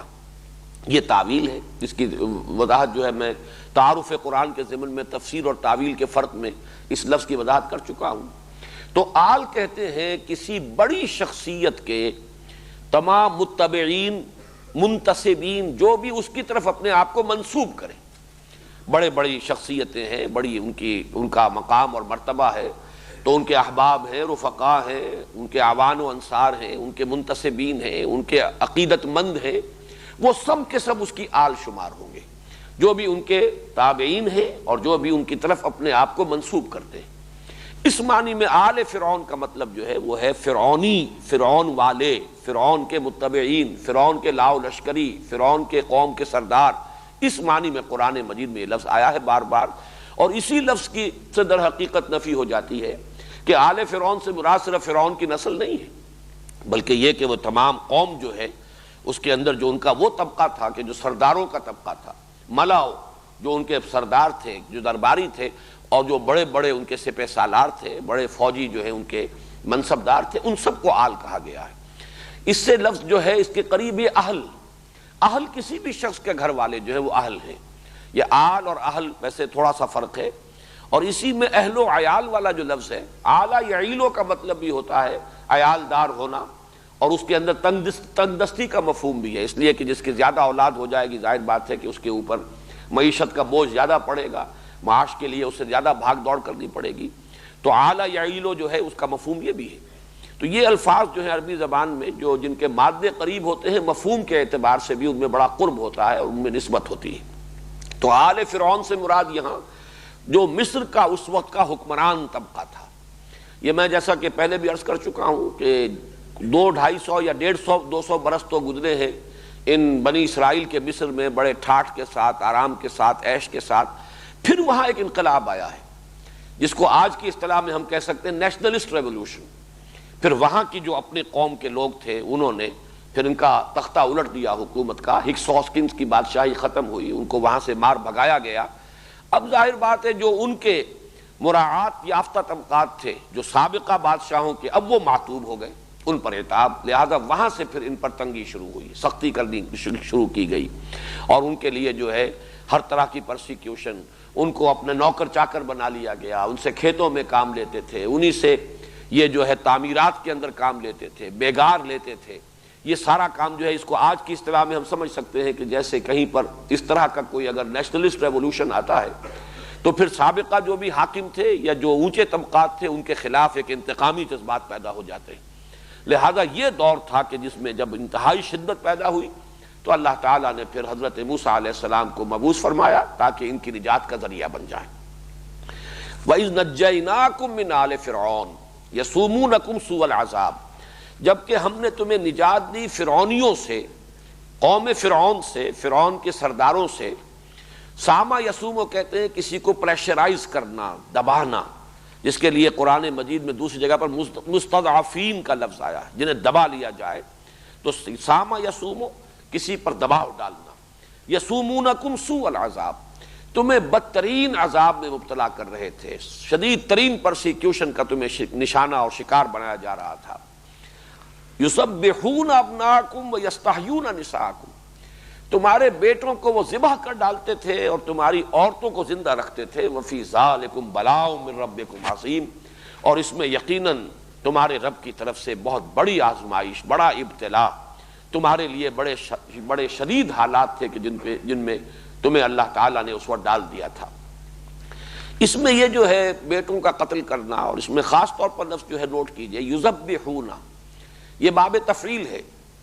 اور تفعیل کے اندر تدریجن اور تھوڑا تھوڑا کر کے یا بار بار وقفے سے کسی کام کا کرنا، یہ اس کا ایک خاصہ ہے لازمی باب تفعیل کا۔ اور اس کا سبب سمجھ میں آتا ہے کہ جب اس قوم کو دبانے کا خیال کیا گیا تو یہ ایسا نہیں ہوا ہوگا کہ ظاہر بات ہے کہ ایسا ہو بھی نہیں سکتا تھا، انہیں باقی بھی رکھنا ہے، ان سے خدمت بھی لینی ہے، انہیں اپنا غلام بنا کر رکھنا ہے، استخدام جو ہے وہ مقصود ہے، تو انہیں ختم تو نہیں کر دینا۔ تو جیسے جیسے وہ دیکھتے ہوں گے کہ یہ قوم اب پھر ذرا پنپ رہی ہے تو پھر ان کے ایک نسل کو قتل کر دینا کہ اب فلاں وقت تک کے لیے جتنی اولاد ان کے ہاں پیدا ہو نرینہ اسے قتل کر دیا جائے۔ تو گویا کہ یہ اس قوم کی طاقت کو توڑنے کے لیے پے بپے وقفے سے اس قسم کے اقدامات ہوئے ہیں۔ اسی لیے یذبحون ابناءکم وہ ذبح کر ڈالتے رہے تمہارے بیٹوں کو، یعنی یہ انداز اختیار کیا گیا ہے کہ یہ پے بپے ہوا ہے۔ اور 2 مرتبہ کا جو ہے اس قسم کا معاملہ یہ تو قرآن مجید سے ثابت ہے۔ ایک تو یہ کہ حضرت موسیٰ علیہ السلام کی بعثت سے قبل قرآن مجید میں اشارہ ہے موجود، اور دوسری روایات میں تفصیل موجود ہے کہ خواب دیکھا تھا فرعون نے کہ کوئی ایک ایسا بچہ پیدا ہوا ہے کہ جو اس کے تخت کے لیے اور حکومت کے لیے خطرہ بن گیا ہے۔ تو اس کے بعد اس نے یہ فیصلہ کیا کہ یہ بنی اسرائیل میں جو بھی بیٹا پیدا اسے قتل کر دیا جائے۔ چنانچہ قرآن مجید میں وضاحت سے ہے کہ موسیٰ کو اللہ تعالیٰ نے وحی فرمائی، اوحینا الی موسیٰ ان اقذفیہ، کہ اس کو اپنے بچے کو جب تک تو کوئی تمہیں اندیشہ نہ ہو دودھ پلاتی رہو، اپنے پاس رکھو، جب بھی کہیں پکڑ دھکڑ دیکھو کہ کوئی تلاشی ہو رہی ہے اور کوئی کارندے فوج کے پیادے آ گئے ہیں حکومت کے تلاشی لیتے ہوئے کہ کوئی بچے اس دوران میں تو پیدا نہیں ہوئے ان کے ہاں، تو اسے صندوق میں رکھ کر اور دریا میں ڈال دینا، یہ ہمارے ذمے ہے، ہم اس کی حفاظت کریں گے اور تمہارے پاس لوٹا کر بھی لے آئیں گے، رادوہ الیک، ہم لے آئیں گے واپس تمہاری طرف۔ تو اس اعتبار سے یہ ایک تو اس موقع پر ہوا ہے۔ دوسرے خود قرآن مجید سے یہ ثابت ہے سورہ اعراف میں جب حضرت موسیٰ علیہ السلام نے دعوت دینی شروع کی ہے، دعوت نبوت و رسالت، اور آپ کی دعوت جو ہے پھیل رہی تھی، اور اس سے کچھ اندیشہ یہ ہو رہا تھا کہ شاید آل فرعون کے بھی کچھ لوگ جو ہے وہ متاثر ہو رہے ہیں۔ ظاہر بات ہے کہ دعوت حق ہے اس کے لیے تو کوئی بیریئرز نہیں ہے، وہ نسل بیریئر نہیں بن سکتی، ہر نسل کے اندر کچھ سلیم الفطرت لوگ موجود ہوتے ہیں۔ تو یہ کہا کچھ سرداروں نے، کچھ درباریوں نے کہ اے فرعون، کیا تو اس کو موسیٰ کو اسی طرح چھوٹ دیے رکھے گا؟ اگر تو نے اس کو چھوٹ دیے رکھی تو یہ تو تیرا دین بھی ختم کر دے گا اور تیرے لیے بہت بڑا خطرہ بن جائے گا۔ تو چونکہ اس کو یہ بات بھی سمجھ لیجئے کہ 2 فرعون ہیں، اب جدید تحقیقات سے ثابت ہوا ہے کہ فرعون موسیٰ ایک نہیں ہے، جس کے گھر میں پرورش پائی وہ باپ تھا، اور اس کے بعد اس کے ہاں بھی بیٹا ہو گیا، اس وقت تک وہ لاولد تھا، اور اسی وجہ سے موسیٰ جس نے کہ پھر پالا ہے، جو فرعون کی بیوی جس کا ذکر قرآن مجید میں موجود ہے سورہ تحریم میں، تو اس نے بڑی اسی اپیل کے تحت کہ اس بچے کو قتل نہ کرو، اندازہ اسے ہو گیا تھا فرعون کو کہ یہ بچہ جو ہے یہ اسرائیلی ہے اور یہ اس طریقے سے اگر بچے گا تو ہو سکتا ہے کہ وہی یہ بچہ بن جائے کہ جس کے بارے میں نے خواب دیکھا، جس اندیشے سے سینکڑوں کو قتل کیا ہے۔ لیکن معلوم ہوتا ہے کہ محبت بہت تھی حضرت آسیہ سے اسے، اور ظاہر بات ہے کہ یہ یعنی ایک بیوی کی محبت جو ہے وہ بہت سے مطالبات منوا لیتی ہے شوہر سے، تو مت قتل کرو اسے، قرۃ عین لی و لک، یہ میری اور تیری آنکھوں کی ٹھنڈک بنے گا، تو اس کے لیے اس کو ابھی چھوڑ دو۔ تو اس لیے اللہ تعالیٰ نے بچا لیا حضرت موسیٰ کو، تو پرورش پائی ہے اس کے ہاں، پھر اس کے ہاں خود ایک بیٹا ہوا ہے، اور وہ پھر بہت بوڑھا ہو گیا تھا وہ فرعون، تو اس نے پھر تخت و تاج سے علیحدگی اختیار کر کے اپنے بیٹے کو حکومت سے ملوا دی تھی۔ حضرت موسیٰ جب واپس آئے ہیں مدین سے اور راستے میں پھر نبوت سے سرفراز ہوئے ہیں اور حکم ملا ہے کہ جاؤ اذهب الی فرعون انہ طغی، تو یہ دوسرا فرعون ہے بیٹا، اور یہ فرعون جو ہے یہ پلا ہے حضرت موسیٰ کے ساتھ، اور اسے انتہائی محبت تھی، جیسے کہ بڑے بھائی سے چھوٹے بھائی کو محبت ہوتی ہے، حضرت موسیٰ سے بڑی طبعی محبت تھی۔ لہذا جب کہا گیا درباریوں کی طرف سے کہ اسے مت چھوڑے رکھو، موسیٰ کو موقع نہ دو، یہ تو تمہارے دین کو بدل دے گا، فساد کھڑا کر دے گا زمین میں، تو اس نے کہا نہیں گھبراؤ نہیں، یہ کیا ہے بنی اسرائیل سے ہمیں اندیشے کی کیا بات ہے، ہم ان پر پوری طریقے سے قابو یافتہ ہیں، چلو شروع کر دو پھر دوبارہ قتل عام، قتل کر دو ان کے ہر بیٹے کو جو ان کے ہاں پیدا ہو، طاقت ہی نہیں ہوگی تو ہمارا کیا بگاڑ لیں گے۔ تو معلوم یہ ہوا کہ یہ دو جو ہے ادوار تقتیل کے، قتل کرنے کے، اس لیے کہ یہ لفظ جب آیا ہے سورہ اعراف میں بھی تو یذبحون ہی کی طرح وہاں بھی باب تفعیل کا صیغہ آیا ہے، یقتلون ابناءکم، باب تفعیل یہاں بھی تسبیح، یذبحون ابناءکم، وہاں بھی یقتلون ابناءکم۔ تو محسوس ایسا ہوتا ہے کہ یہ دو تو میں نے ہی آپ کے سامنے خود قرآن مجید کے حوالے سے ادوار گنا دیے ہیں کہ جس میں یہ حکم جو ہے عام کر دیا گیا کہ اسرائیلیوں کے ہاں جو بیٹا بھی پیدا ہو کسی بھی اسرائیلی عورت کے ہاں اسے قتل کر دیا جائے، لڑکیوں کو زندہ رکھ لیا جائے، اس لیے کہ وہ تو ہمارے حرم میں بھی داخل کی جا سکیں گی، ہمارے ہاں نوکرانیوں کا کام بھی کریں گی، خدمت بھی کریں گی، اور ظاہر بات ہے کہ ان سے اندیشہ نہیں کہ وہ ہمارے لیے کبھی کوئی تھریٹ بن سکیں، کوئی خطرہ بن سکیں۔ تو یذبحون ابناءکم ویستحیون نساءکم، یہاں ایک بڑا عمدہ نکتہ بیان کیا ہے مولانا اصلاحی صاحب نے کہ نساءکم کیوں کہا ہے، بناتکم کیوں نہیں کہا؟ اس لیے کہ اگر تو قتل کرتے بھی تو ظاہر بات ہے جیسے کہ لڑکوں کو قتل کرتے تھے جو نوزائیدہ ہوتے تھے تو قتل کرتے، تو عورتوں کو قتل کرتے، بچیوں کو قتل کرتے،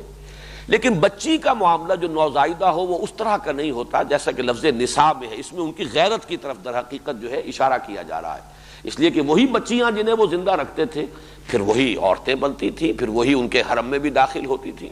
انہی کے ہاں پھر جو ہے وہ کام کاج بھی کرتی تھی، تو گویا کہ اس طرح سے انتہائی بے غیرتی کا معاملہ تمہارے لیے ہو گیا تھا کہ تمہاری عورتیں جو ہے وہ اس طریقے سے اس حاکم قوم کے گھروں کے اندر چاہے تو وہ کام کاج کے لیے اور خدمت کے لیے اور چاہے ان کے حرم میں داخل کر لی جاتی ہوں گی جیسے کہ ہوتا ہے ظلم۔ تو یہ گویا کہ اس کی طرف اشارہ کیا گیا جو لفظ بنات سے بات پورے طور سے نکھر کر اور اجاگر ہو کر نہ آتی۔ یذبحون ابناءکم ویستحیون نساءکم، وہ ذبح کر ڈالتے تھے تمہارے بیٹوں کو اور زندہ رکھتے تھے تمہاری عورتوں کو، وفی ذالکم بلاء من ربکم عظیم، اور اس میں یقیناً تمہارے رب کی طرف سے بڑی ابتلاء اور آزمائش، تمہارے صبر کا بہت بڑا امتحان، تمہارے تحمل کے لیے بہت بڑی آزمائش تھی۔ چونکہ میں نے یہاں عرض کیا ہے کہ باب تفعیل کا خاصہ ہے کہ تدریجاً وقفے وقفے سے کوئی کام کیا جائے، جیسے تنزیل اور انزال، بار بار اس کا ذکر ہوا ہے، تعارف قرآن کے جو لیکچرز تھے ان میں بھی میں نے بیان کیا۔ تنزیل ہے تھوڑا تھوڑا کر کے وقفے وقفے سے نازل کرنا، انزال ہے کسی شے کا دفعتاً نازل کر دینا۔ قرآن مجید کے لیے یہ دونوں الفاظ آئے ہیں اور ان کا جو مفہوم ہے وہ میں اس وقت بیان نہیں کر رہا، میں بیان کر چکا ہوں۔ یہاں آپ دیکھیے کہ ایک ہی جگہ پر وَإِذْ نَجَّيْنَاكُمْ مِنْ آلِ فِرْعَوْنَ بھی آیا ہے، اور اس کے اگلی آیت میں ہے وَإِذْ فَرَقْنَا بِكُمُ الْبَحْرَ فَأَنْجَيْنَاكُمْ وَأَغْرَقْنَا آلَ فِرْعَوْنَ وَأَنْتُمْ تَنْظُرُونَ۔ تو گویا کہ باب تفعیل بھی نجیناکم من آل فرعون اور انجیناکم، اور یہ ہے باب افعال، ہم نے نجات دی تمہیں۔ یہ دو الفاظ اور باب تفعیل اور افعال کے دو صیغے کیوں استعمال ہوئے، اس پر بڑی عمدہ گفتگو کی ہے مولانا عبد الماجد دریابادی نے، اور ایک حوالہ دیا ہے Hastings dictionary of the Bible, جو تحقیقیں ہوئی ہے اہل تورات نے بڑی تحقیقیں کی ہیں، ان کے تاریخی جو ہیں حوالے بھی دیے ہیں۔ تو اس کا کہنا یہ ہے، جو بھی آتھر ہے ہیسٹنگ جس نے کہ وہ کتاب لکھی ہے، کہ محسوس ایسا ہوتا ہے کہ مصر سے ان کے قافلے مختلف اوقات میں نکلتے رہے۔ حضرت موسیٰ علیہ السلام کے زمانے میں تھوڑا تھوڑا کر کے قافلے جو ہیں ان کے آتے رہے، اور وہ اس طریقے سے یہ ایک دم نہیں ایکسوڈس ہوا بلکہ وقفے وقفے سے ہوا ہے۔ تو یہ بات واقعتاً اگر ثابت ہو جائے تو پھر اس سے کہ قرآن مجید نے جو لفظ استعمال کیا ہے وَإِذْ نَجَّيْنَاكُمْ، اس لیے جو ہے بہت ہی اجاگر ہو کر لفظ آتا ہے اور فرق نمایاں ہو جاتا ہے، اس لیے کہ آخری پھر سب سے بڑا لشکر جو تھا بنی اسرائیل کا وہ تھا جو حضرت موسیٰ کے ساتھ نکلا ہے، اور اس کے لیے انجیناکم کا لفظ آیا، وہ تو دفعتاً ہوا ہے، ایک ہی وقت میں پوری قوم بقیہ جو ہے اس کو لے کر حضرت موسیٰ نکلے ہیں۔ تو میں جب یہ پڑھ رہا تھا تو میرا ذہن منتقل ہوا کہ بعین ہی یہی معاملہ تھا خود حضور صلی اللہ علیہ وسلم کا۔ آپ کو جب ہجرت کی اجازت ملی ہے تو پہلے جو ہے اجازت عام تھی، چنانچہ آپ نے مسلمانوں کو اجازت دے دی کہ یثرب کی طرف ہجرت کر جاؤ. قافلے جاتے رہے، ایک ایک قافلہ جا رہا ہے، پھر کچھ لوگ جا رہے ہیں، پھر کچھ لوگ چلے گئے. خود آپ آخری وقت تک ایکسپریس اپروول جس کو کہا جائے، یعنی اجازت جو ہے صراحت کے ساتھ، اس کے منتظر رہے. تو معلوم ایسا ہوتا ہے کہ شاید وہاں سے بھی ایسا ہی ہوا ہو کہ ایکسوڈس جو ہے وہ پہلے کچھ مختصر قافلے وہاں سے جیسے جیسے موقع انہیں ملا ہے وہ نکلتے رہے ہو، اور پھر آخری قافلہ جو ہے وہ حضرت موسیٰ علیہ السلام کے ساتھ نکلا ہو. ویسے اس میں میرا ذہن ایک اور بات کی طرف بھی گیا ہے، اور وہ یہ کہ جو قرآن مجید کے دوسرے مقامات پر تفصیل آئی ہے، 7 معجزات ہیں جو آل فرعون کو حضرت موسیٰ علیہ السلام کے ذریعے سے دکھائے گئے. ویسے تو 9 ہیں معجزے حضرت موسیٰ کے، لیکن 2 معجزے تو وہ تھے جو ابتدا میں دیے گئے، اور جو کہ آپ نے جاتے ہی پہلے جو ہے فرعون کے دربار میں جب آپ پہنچے ہیں اور دعویٰ کیا ہے کہ میں اللہ کا رسول ہوں، اور اس نے کہا ہے کہ تمہارے پاس کیا ثبوت ہے، کیا سند ہے، تو وہ آپ نے عصا کا معجزہ اور اپنا وہ جو ید بیضا کا معجزہ، یہ تو دونوں اسی وقت جو دکھائے ہیں جب نبوت سے سرفراز ہوئے ہیں حضرت موسیٰ علیہ السلام، اسی وقت یہ دونوں معجزے عطا کر دیے گئے. لیکن بعد میں 7 اور ہیں، مختلف قسم کے عذاب آتے رہے ہیں. حضرت موسیٰ علیہ السلام کی دعاؤں سے پھر وہ ٹلتے تھے. کوئی عذاب آ گیا ہے، کہیں چیچڑیوں کا عذاب آ گیا ہے، کہیں میڈکوں کا عذاب آ گیا ہے، کہیں خون کا عذاب آیا ہے، کہیں ان کے اوپر قحط کا عذاب آیا ہے. تو مختلف قسم کے جو عذاب آتے رہے ہیں، اس سے تدریجاً آل فرعون پر حقیقت منکشف ہوتی چلی گئی کہ یہ موسیٰ کوئی عام آدمی نہیں ہے. ان کا دعویٰ صحیح معلوم ہوتا ہے، اور اس لیے یقیناً تدریجاً جو ہے ان کی پرسیکیوشن میں اور جو تشدد ہو رہا تھا بنی اسرائیل پر، اس میں کمی آئی ہوگی مجموعی اعتبار سے. تو گویا کہ وہ جو دباؤ تھا، یسومونکم سوء العذاب، وہ دباؤ تدریجاً جو ہے اس میں ریلیف آیا ہے، تھوڑا تھوڑا کر کے اس کی شدت کے اندر کمی ہوئی ہے. اور پھر آخری نجات وہ ہے کہ جو پھر وہ ایکسوڈس جسے کہا گیا ہے کہ حضرت موسیٰ علیہ السلام کے ساتھ پوری قوم جو ہے وہ مصر سے باہر آ گئی. بہرحال یہ نجیناکم اور انجیناکم، یہ 2 الفاظ آئے ہیں بہت قریب، اور قرآن مجید میں کوئی بھی فرق جو ہے لفظی وہ بغیر کسی بنیاد کے نہیں ہوتا. کوئی نہ کوئی سبب ہے، اس میں انسان غور کرے، فکر کرے تو اس کے بہت سے پہلو سامنے آ سکتے ہیں. تو فرمایا وَإِذْ نَجَّيْنَاكُمْ مِنْ آلِ فِرْعَوْنَ يَسُومُونَكُمْ سُوءَ الْعَذَابِ يُذَبِّحُونَ أَبْنَاءَكُمْ وَيَسْتَحْيُونَ نِسَاءَكُمْ وَفِي ذَلِكُمْ بَلَاءٌ مِّن رَّبِّكُمْ عَظِيمٌ وَإِذْ فَرَقْنَا بِكُمُ الْبَحْرَ فَأَنجَيْنَاكُمْ وَأَغْرَقْنَا آلَ فِرْعَوْنَ وَأَنْتُمْ تَنظُرُونَ. اب یہ دوسرا معاملہ ہے. اور یاد کرو جب کہ ہم نے تمہارے ساتھ پھاڑ دیا سمندر کو، یعنی سمندر کو پھاڑ کر تمہارے لیے راستہ بنایا. یہ در حقیقت وہ جب حضرت موسیٰ علیہ السلام نے ایک وقت معین کیا اور تمام جتنے علاقوں میں یہ آباد تھے وہاں اطلاع دے دی گئی، رات کے ایک وقت میں نکلو، سب کے سب پھر ایک جگہ جمع ہوئے ہیں، اور یہ سب خفیہ طریقے پر ہوا ہے. فرعون کو جب پتہ چلا ہے، پھر اس نے جمع کیے لشکر، اسے بھی جمع کرنے میں وقت لگا ہے، اس لیے کہ اس زمانے میں آپ کو معلوم ہے اسٹینڈنگ آرمیز نہیں ہوتی تھی، بلکہ جیسے 20,000 منصبدار، 30,000 منصبدار، 10,000 منصبدار مختلف علاقوں کے اندر جو جاگیردار ہوتے تھے انہی کے پاس فوجیں ہوتی تھی. تو پھر جیسے کہا گیا کہ فی المدائن حاشرین، بھیج دیے گئے جمع کرنے کے لیے لوگ، اور وہ فوجیں جمع ہوئی، وقت لگا ہے، اور پھر اس نے تعاقب کیا ہے. تو حضرت موسیٰ ایک وقت معین پر پھر اپنے پروگرام کے تحت پوری قوم کو لے کر جب چلے ہیں، تو یہ جو راستہ ہے، ایک تو میں عرض کر چکا ہوں کہ اس کے زمانے کے بارے میں بھی اختلاف ہے، 1300 قبل مسیح یا 1447 قبل مسیح. اب یہ تقریباً یوں سمجھیے کہ حضرت مسیح علیہ السلام سے 1450 برس قبل یا 1300 برس قبل، بس یہ تقریباً اس کا ہے. ایگزیکٹ ڈیٹس کا تعین کوئی آسان کام نہیں. پھر جہاں تک راستے کا تعلق ہے اس میں بھی اختلاف ہے اور مختلف اس کی جو ہے، لیکن یہ کہ اگر ان کو جمع کیا جائے تو کچھ ایک جو بات سمجھ میں آ سکتی ہے بنیادی طور پر، وہ یہ ہے کہ ایک راستہ تو ہو سکتا تھا مصر سے اور فلسطین کی طرف آنے کے لیے کہ جو بہت آسان راستہ تھا، وہ تو یہ جو غزہ سٹرپ ہے، آج کل تو یہ تمام چیزیں ہر شخص کے علم میں ہے، وہ نقشہ بارہا جو ہے اخبارات میں چھپتا رہتا ہے. غزہ سٹرپ جو ہے، غزہ کی پٹی ہے، یہ تو جو کہ میڈیٹرینین کے ساحل کے ساتھ ساتھ علاقہ ہے، بڑا سرسبز و شاداب بھی ہے، آباد بھی ہے، تو یہ آسان ترین راستہ تو یہ ہے.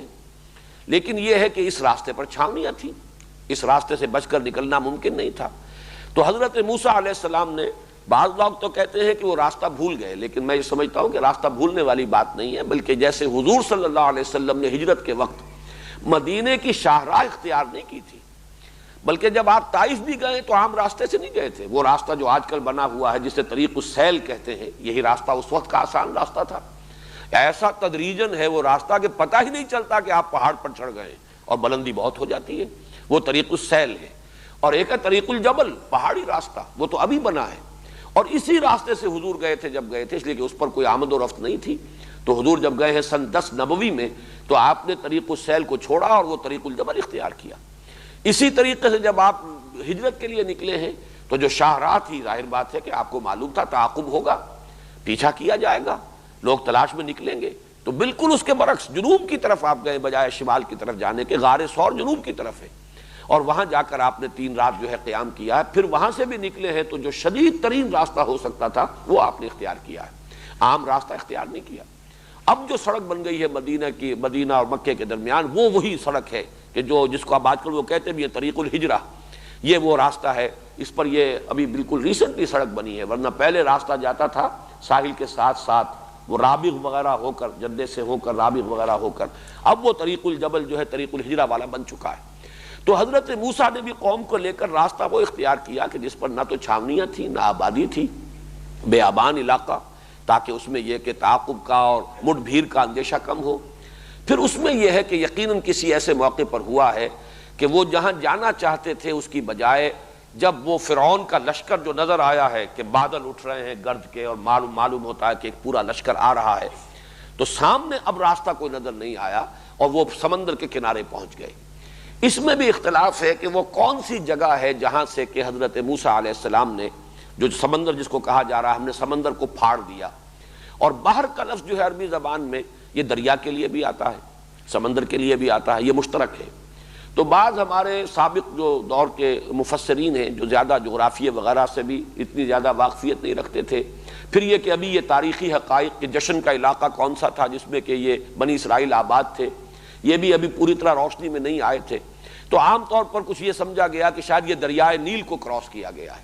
حالانکہ دریائے نیل تو در حقیقت ان کے آباد جو علاقے تھے ان کے جہاں یہ آباد تھے اس کے مغرب میں ہے،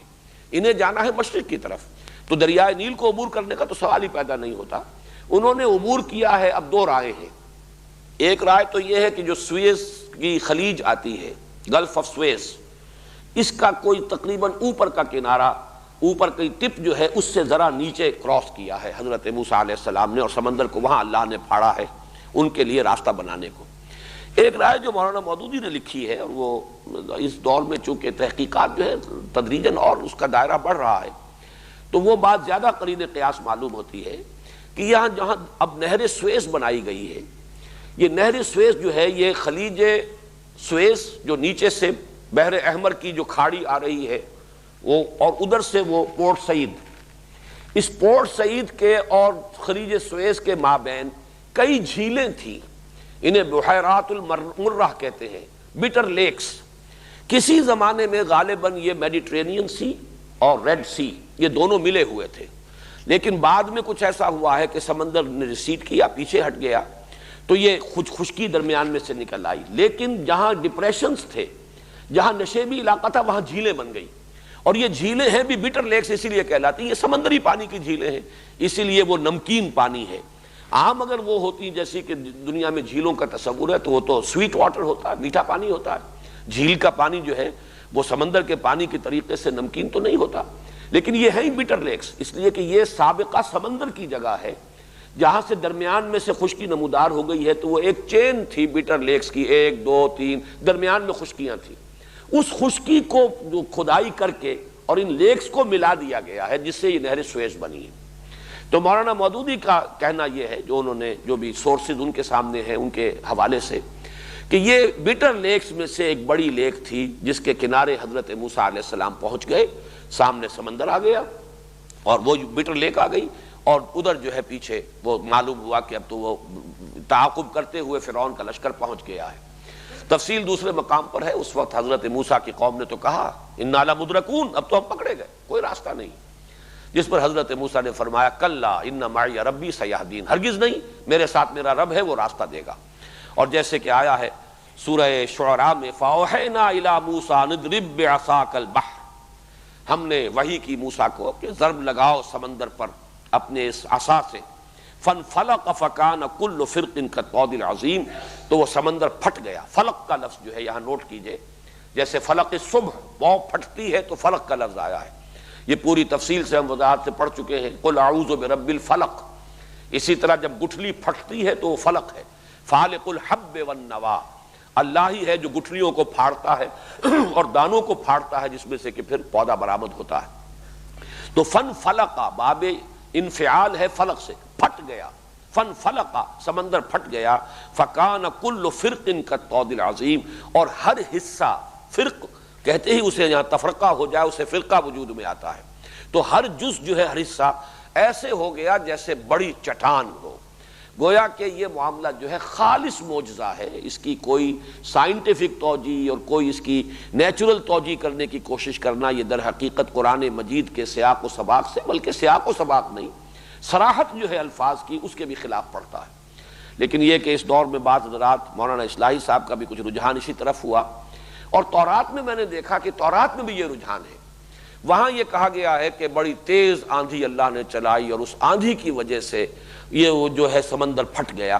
لیکن یہ کہ قرآن مجید میں اس قسم کی کوئی بات نہیں ہے، بلکہ ضرب جو ہے عصا کی جو ضرب ہے اس کا نتیجہ ظاہر کیا گیا، اور سمندر جو ہے پھٹ کر ایسا نہیں ہوا کہ ریسیڈ کر گیا ہو، ہٹ گیا ہو،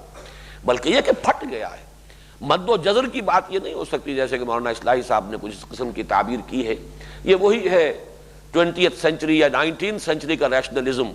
جو سر سید احمد مرحوم کے ذریعے سے مولانا حمید الدین فراہی رحمۃ اللہ علیہ تک بھی اس کے کچھ اثرات پہنچے، اور بڑے بڑے لوگ بھی اس سے بالکل یا محفوظ نہیں رہے ہیں، لیکن میں نے اسی لیے چاہا، تورات میں بھی اصل میں چونکہ حوالہ اس طرح کا دیا گیا ہے، اور یہ میں بیان کر چکا ہوں، چونکہ تورات بعد میں مرتب کی گئی ہے حافظے سے، اس میں انسانی ذہن شامل ہو گیا ہے، گویا کہ یہ تصور دینا کہ ضرب سے،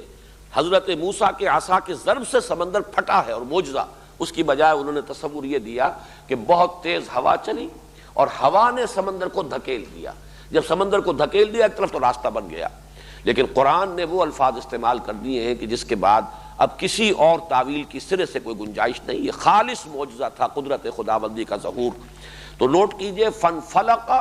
فکان کل فرق کالطود العظیم، لفظ فرق جو ہے اس کو نوٹ کیجئے، اور یہاں جو اب آیت ہم پڑھ رہے ہیں وَإِذْ فَرَقْنَا، جبکہ ہم نے پھاڑ دیا، ہم نے جدا کر دیا، ٹکڑے کر دیا، یہ فرق اس کو کہتے ہیں۔ وَإِذْ فَرَقْنَا بِكُمُ الْبَحْرَ، جبکہ ہم نے سمندر کو پھاڑ دیا تمہارے لیے، تمہاری نجات کے لیے، تمہارے لیے راستہ بنانے کی خاطر، فَأَنْجَيْنَاكُمْ، اب دیکھیے یہاں باب افعال آیا ہے، یہ ظاہر بات ہے ایک ہی واقعہ ہے، یہ ایکسوڈس جو ہوا ہے یہ تو این ماس ہوا ہے، پوری کی پوری قوم جو ہے حضرت موسیٰ کے ساتھ نکل گئی ہے۔ فَأَنْجَيْنَاكُمْ وَأَغْرَقْنَا آلَ فِرْعَوْنَ، اور غرق کر دیا ہم نے فرعونیوں کو، فرعون والوں کو، قوم فرعون کو، اس کے سرداروں کو، اس کے لائے لشکر کو، اس لیے کہ وہ جب پہنچا ہے وہاں اور اس نے دیکھا اس کی نگاہوں کے سامنے اس کا شکار نکلا جا رہا ہے، تو یہ دیکھ کر کہ سمندر تو رکا ہوا ہے، تو اس نے بھی یہ سمجھا کہ ہم بھی اسی طریقے سے پار کر کے اور انہیں دوسرے کنارے پر جا لیں گے اور پکڑ لیں گے، لیکن یہ کہ عین جب مجھار میں درمیان میں آیا ہے تو پھر وہ دونوں کے دونوں حصے جو ہے وہ آپس میں مل گئے اور وہ سب کے سب غرق ہو گئے۔ وَأَغْرَقْنَا آلَ فِرْعَوْنَ وَأَنْتُمْ تَنظُرُونَ، اس میں بڑی ایک خاص کیفیت ہے، تم دیکھ رہے تھے، تمہاری نگاہوں کے سامنے تمہارے دشمن کو غرق کیا۔ اس میں وہی انداز ہے کہ جیسے سورہ فتح میں بھی ہے کہ اللہ تعالیٰ یہ چاہتا ہے کہ وَيَشْفِ صُدُورِ الْمُؤْمِنِينَ، اہل ایمان جو تھے مکے میں جنہیں ستایا گیا تھا، مارا گیا تھا، ہر طرح سے جو ایذائیں پہنچائی گئی تھی، اللہ تعالیٰ جو ہے وہ چاہتا تھا کہ ان کے دلوں کو بھی ٹھنڈک جو ہے وہ نصیب ہو، اور ان کو ٹھنڈک اسی سے ہو سکتی تھی کہ جو ظلم کرنے والے تھے ان کے سامنے جو ہے ان پر اللہ تعالیٰ کا عذاب آئے، جیسا کہ حضرت بلال نے خود قتل کیا امیہ ابن خلف کو میدان بدر میں، وہ بھاگنے کی فکر میں تھا اور حضرت بلال نے، وہی امیہ ابن خلف جو انہیں شدید ترین ایذائیں پہنچاتا تھا، پھر حضرت بلال کے ہاتھوں اللہ تعالیٰ نے اسے قتل کروایا اور اسے کیفر کردار تک پہنچایا۔ تو یہ بھی ہے کہ ان کی بھی آنکھوں کو ٹھنڈک عطا کی ہے کہ یہ قوم جو ہم پر ظلم کرتی تھی، تشدد کرتی تھی، ہمیں ستاتی تھی، یسومونکم سوء العذاب، اس کا حشر یہ ہوا کہ ان کی نگاہوں کے سامنے وانتم تنظرون، تمہاری نگاہوں کے سامنے تمہارے اس دشمن کو ہم نے غرق کیا۔ وَإِذْ وَعَدْنَا مُوسَىٰ 40 لَيْلَةً ثُمَّ اتَّخَذْتُمُ الْعِجْلَ مِن بَعْدِهِ وَأَنْتُمْ ظَالِمُونَ، اور جب کہ یاد کرو جب کہ ہم نے بلایا ایک وقت معین پر. وعدنا یہ باب مفعلہ جو آیا ہے یہ ہوتا ہے کسی چیز کا معاہدہ ہو جانا، وعدہ ہو جانا. یعنی اللہ تعالیٰ نے حضرت موسیٰ علیہ السلام کے ساتھ ایک وقت معین کیا کہ اس وقت تمہیں اب کوہ طور پر پہنچنا ہے، حاضر ہونا ہے، اور وقت معین سے پہلے وہ پہنچ گئے جس کا سورہ طٰہٰ میں ذکر ہے. لہذا اس پر پھر ان کی ایکسپلینیشن بھی کال ہوئی ہے. وما عجلک عن قومک یا موسیٰ، اے موسیٰ وقت معین سے پہلے کیسے پہنچ گئے اپنی قوم کو چھوڑ کر؟ تو انہوں نے پھر وضاحت کی وَعَجِلْتُ إِلَيْكَ رَبِّ لِتَرْضَىٰ، پروردگار میں تو جلدی کر کے آیا کہ تو راضی ہو جائے، تو میرا شوق دیکھ، میرا اشتیاق دیکھ. لیکن یہ کہ وہاں ایکسپلینیشن کال ہوئی اور اللہ تعالیٰ نے فرمایا کہ تم نے جو جلدی کی ہے اس کا نتیجہ نکل چکا ہے. اِنَّا فَتَنَّا قَوْمَكَ مِن بَعْدِكَ وَأَضَلَّهُمُ السَّامِرِي، سامری نے تمہاری قوم کو گمراہ کیا ہے. بہرحال وہ ایک وقت معین کے لیے میں نے یہ وضاحت کی ہے. وعدنا یہ وہی ہے باب مفعلہ، جب کوئی قرارداد طے ہو گئی وقت کی کہ اس وقت پہنچنا ہے. موسیٰ 40 لیلۃ، حضرت موسیٰ علیہ السلام کا لفظ یہاں پر پہلی مرتبہ آ رہا ہے قرآن میں، تو اسے نوٹ کر لیجئے. موسیٰ بن عمران، ان کی جو بھی جدید تحقیق ہے اس کے اعتبار سے 1520 قبل مسیح میں ان کی پیدائش ہے اور 1400 قبل مسیح میں ان کا انتقال ہے. یعنی یوں سمجھئے کہ 120 برس کی ان کی عمر ہوئی ہے. قرآن مجید میں جن انبیاء اور رسول کا تذکرہ آیا ہے اس میں حضور صلی اللہ علیہ وسلم کے بعد سب سے زیادہ کثرت کے ساتھ اور سب سے زیادہ تکرار اور اعادے کے ساتھ ذکر حضرت موسیٰ کا ہے. حضور صلی اللہ علیہ وسلم کا بھی نام لے کر ذکر اتنی مرتبہ نہیں ہے قرآن میں جتنی مرتبہ حضرت موسیٰ کا ہے. لیکن چونکہ قرآن مجید ایک اعتبار سے سیرت النبی ہے، اس لیے کہ ظاہر بات ہے جب سورہ انفال میں غزوہ بدر کے حالات آ رہے ہیں تو یہ بھی ایک چیپٹر ہے سیرت النبی کا. سورہ آل عمران میں اس کا کافی بڑا حصہ 60 آیات جو ہے وہ غزوہ احد سے متعلق ہے، تو یہ بھی ایک باب ہے سیرت النبی کا. اس اعتبار سے اب یہ کہہ سکتے ہیں پورا قرآن سیرت النبی ہے صلی اللہ علیہ وسلم. لیکن یہ کہ اس تعویل کو اگر چھوڑ دیں تو سب سے زیادہ ذکر قرآن مجید میں حضرت موسیٰ علیہ السلام کا ہے. چنانچہ مولانا حفظ الرحمن سہاروی رحمۃ اللہ علیہ نے جو کتاب لکھی ہے قصص القرآن، اس میں انہوں نے ہر نبی کے حالات پر جو آیات قرآن مجید میں آئی ہیں ان کی گنتی کر کے اس کا دے دیا ہے کہ ان کے حالات میں اتنی آیات ہیں، ان کے ذکر پر اتنی آیات. تو 555 آیات قرآن مجید کی حضرت موسیٰ علیہ السلام کے ذکر پر مشتمل ہے. آپ اندازہ کیجئے کہ 6,500 کے قریب تو کل آیات ہیں، تو 6,500 بھی ہوں تو گویا کہ 1/13 یا 1/12 قرآن ہے کہ جو حضرت موسیٰ علیہ السلام کے حالات پر مشتمل ہے. اور اسی طریقے سے جس طرح بنی اسرائیل کا ذکر قرآن مجید میں آیا ہے، یہ میں خاص طور پر آج کل اس لیے ذکر کر رہا ہوں کہ اگرچہ اس وقت دنیا میں یہودیوں کی تعداد 13-14 ملین سے زیادہ نہیں، 1.5 کروڑ بھی نہیں، لیکن یہ کہ جیسے جیسے اب حقائق منکشف ہو رہے ہیں واقعتاً ہمیں خود یہ شعور نہیں تھا پہلے کہ کس درجے تسلط ہے ان کا اس وقت عالمی سیاست پر اور عالمی اقتصادیات پر. تعداد بہت تھوڑی سی ہے. قرآن مجید میں اتنی تفصیل سے ذکر کیوں آیا ہے؟ ایک قوم تھی تاریخ کی ایک صفحات میں گم ہو چکی، تقریباً نہ ہونے کے برابر رہ گئی. مسلمان 120 کروڑ اور وہ 1.25 کروڑ بمشکل. معلوم ہوا کہ 1 اور 100 کی نسبت ہے. لیکن یہ کہ اس کے باوجود جو ہے تذکرہ آیا، حضرت موسیٰ کا اس قدر شان اس کے اہتمام کے ساتھ ذکر آیا ہے. تو معلوم ہوتا ہے جیسے کہ احادیث سے ہمارے سامنے وہ جو پیشن گوئیوں والی روایات ہیں کہ قیامت سے قریب اور متصلاً قبل جو حالات و واقعات پیش آنے والے ہیں، تو یہ تو در حقیقت انہی 2 امتوں کی تاریخ بنے گی دنیا کی تاریخ. ایک امت سابقہ بنی اسرائیل جن میں سے وہ دجال اکبر کا ظہور ہوگا، اس کا ایک جو ہے ایک ابال آئے گا اس کے اندر، اس کی باسی کڑھی کے اندر اقتدار انہیں حاصل ہوگا، جیسے کہ اسرائیل وجود میں آ چکا ہے، جیسے بڑکے مار رہا ہے شمیر اس وقت، انہی میں ایک بہت بڑی شخصیت کا ظہور ہوگا جو ان کی مسیح بن کر آئے گی. وہ مسیح جو جن کی پیشن گوئیاں ان کے ہاتھ تھیں، وہ حضرت مسیح آ گئے آج سے 2000 سال قبل. اب آپ اندازہ کیجئے 1992 ہے تو 2000 میں کون سی کسر رہ گئی. لیکن یہ کہ ان بدبختوں نے ان کی تو نفی کی، انہیں جھوٹا قرار دیا، انہیں ولد الزنا قرار دیا اور انہیں جادوگر قرار دے کر مرتد قرار دے کر سولی پر چڑھا دیا اپنے بس پڑتے. تو گویا کہ ابھی وہ مسیح کے منتظر ہیں، ان کا مسیح ابھی آنا ہے، جس مسیح کی خبریں تھیں اور جس کا مصداق بن کر حضرت مسیح آ چکے 2000 سال قبل، اس مسیح کے وہ منتظر ہیں. اور وہ مسیح آئے گا، وہ مسیح نہیں آئے گا، اس کے نام پر ایک جھوٹا مسیح آئے گا، اسی لیے المسیح الدجال اسے کہا گیا. المسیح الدجال، وہ کہ جو جھوٹا دعویٰ کرے گا مسیح ہونے کا اور اسی بنیاد پر یہودیوں کے اندر اسے وہ قدر و منزلت حاصل ہوگی، اور پھر ان یہودیوں کو جو عروج ہوگا۔ اور گریٹر اسرائیل احادیث میں موجود ہے کہ تقریباً وہی نقشہ جو ہے وہ احادیث میں موجود ہے کہ وہ تو وجود میں آئے گا۔ مسلمانوں کو بڑی زبردست ہزیمتیں اور شکستیں ان کے ہاتھوں ہوں گی، بہت بڑی بڑی تباہیاں جو ہے خاص طور پر مسلمانان عرب پر آنی ہے ان کے ہاتھوں۔ پھر اصل حضرت مسیح کا نزول ہوگا، وہ حضرت مسیح کے جو ہمارے اور عیسائیوں کے مابین مشترک ہیں۔ انہوں نے دھوکہ صرف یہ کھایا ہے کہ ایک تو توحید کو تثلیث سے بدل دیا، عقیدت کے غلو میں، لا تغلو فی دینکم، اسی لیے کہا گیا کہ اپنے دین کے معاملے میں غلو نہ کرو۔ غلو ہے، ورنہ حضرت مسیح کو مانتے ہیں وہ، لیکن وہ تثلیث میں انہیں اللہ کا الوہیت کا جز بنا دیا ہے۔ دوسرے یہ کہ وہ شریعت موسوی جو ہے اس کو ختم کر دیا گیا۔ اس اعتبار سے حضرت مسیح، لیکن وہ بھی منتظر ہیں حضرت مسیح کے، ان کا عقیدہ یہ ہے کہ حضرت مسیح سولی پر چڑھے، ان کا انتقال ہوا، پھر جس قبر میں انہیں رکھا گیا تھا ایک کیو میں، اسی میں وہ ریزریکشن ہوئی ان کی، وہ دوبارہ زندہ ہوئے اور دوبارہ زندہ ہو کر آسمان پر اٹھا لیے گئے، اور پھر وہ دوبارہ آئیں گے۔ تو عیسائی بھی منتظر ہیں مسیح کے۔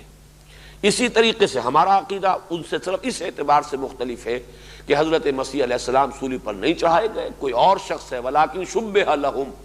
ان کے لیے ایک مشابہت پیدا کر دی گئی۔ باقی یہ کہ حضرت مسیح کو اللہ نے اس سے پہلے ہی زندہ آسمان پر اٹھا لیا اور وہ آئیں گے۔ تو گویا کہ ریٹرن آف مسیح یہ تو مشترک ہے عیسائیوں کے اور مسلمانوں کے مابین۔ چنانچہ میں نے تو دیکھے ہیں بڑے یہ بمپرز کے اوپر بھی اور شیشوں کے اوپر بھی امریکہ میں یہ آپ کو سٹیکرز، جیزس از کمنگ۔ انہیں بھی اندازہ یہ ہو چکا ہے کہ اب وہ وقت قریب ہے، وہ دور نہیں ہے، وہ قرب قیامت کے حالات و واقعات جو ہیں وہ اب ایسے ظاہر ہو رہے ہیں کہ جیسس از کمنگ، اس کے جو حضرت مسیح کا جو دوبارہ ورود ہے، نزول ہے آسمان سے، وہ قریب ہے۔ اور یہی جیسا کہ میں عرض کر رہا ہوں، بار بار اپنی گفتگو میں آج کل بیان کر رہا ہوں، اب یہ حالات کی جو رفتار ہے بہت تیز ہے، یہ ایونٹس جو ہیں بڑی تیز رفتاری کے ساتھ انفولڈ ہوں گے اور بالکل وہ نقشہ سامنے آتا چلا جائے گا۔ بہرحال حضرت موسیٰ علیہ السلام کا ذکر قرآن میں اور بنی اسرائیل کا اس اہتمام سے اس لیے ہوا ہے کہ موسیٰ کی امت ہیں یہ بنی اسرائیل، اور ان کو ابھی ایک بہت بڑا رول پلے کرنا ہے۔ اللہ تعالیٰ مسلمانوں، بالخصوص مسلمانان عرب کی پیٹھ پر جو عذاب کا کوڑا برسانے والا ہے وہ ان بنی اسرائیل کے ہاتھوں ہوگا، اگرچہ اس کے بعد ان کی ایکسٹرمینیشن ہو جائے گی، ان کو ختم کر دیا جائے گا۔ شاید یہ مسلمانوں کو سزا دینے کے لیے اس سے زیادہ حسرتناک سزا اور کوئی نہیں ہو سکتی کہ ایک مغضوب علیہم قوم کے ہاتھوں پٹوایا جائے، وہ قوم کے جس کے بارے میں جو میں نے آیات آج پڑھی ہیں، ضربت علیہم الذلۃ والمسکنۃ وباؤوا بغضب من اللہ، جس کے بارے میں ہمارے مفسرین کا اتفاق ہے کہ غیر المغضوب علیہم ولا الضالین جب ہم کہتے ہیں تو مغضوب علیہم سے مراد یہود ہیں۔ تو گویا کہ ایک ملعون اور مغضوب علیہم قوم کے ہاتھوں مسلمانوں کو پٹوایا جائے گا، اس سزا، اس جرم کی پاداش میں کہ جو ہم نے کی ہے، جو ہمارا حال ہے اسلام کے ساتھ۔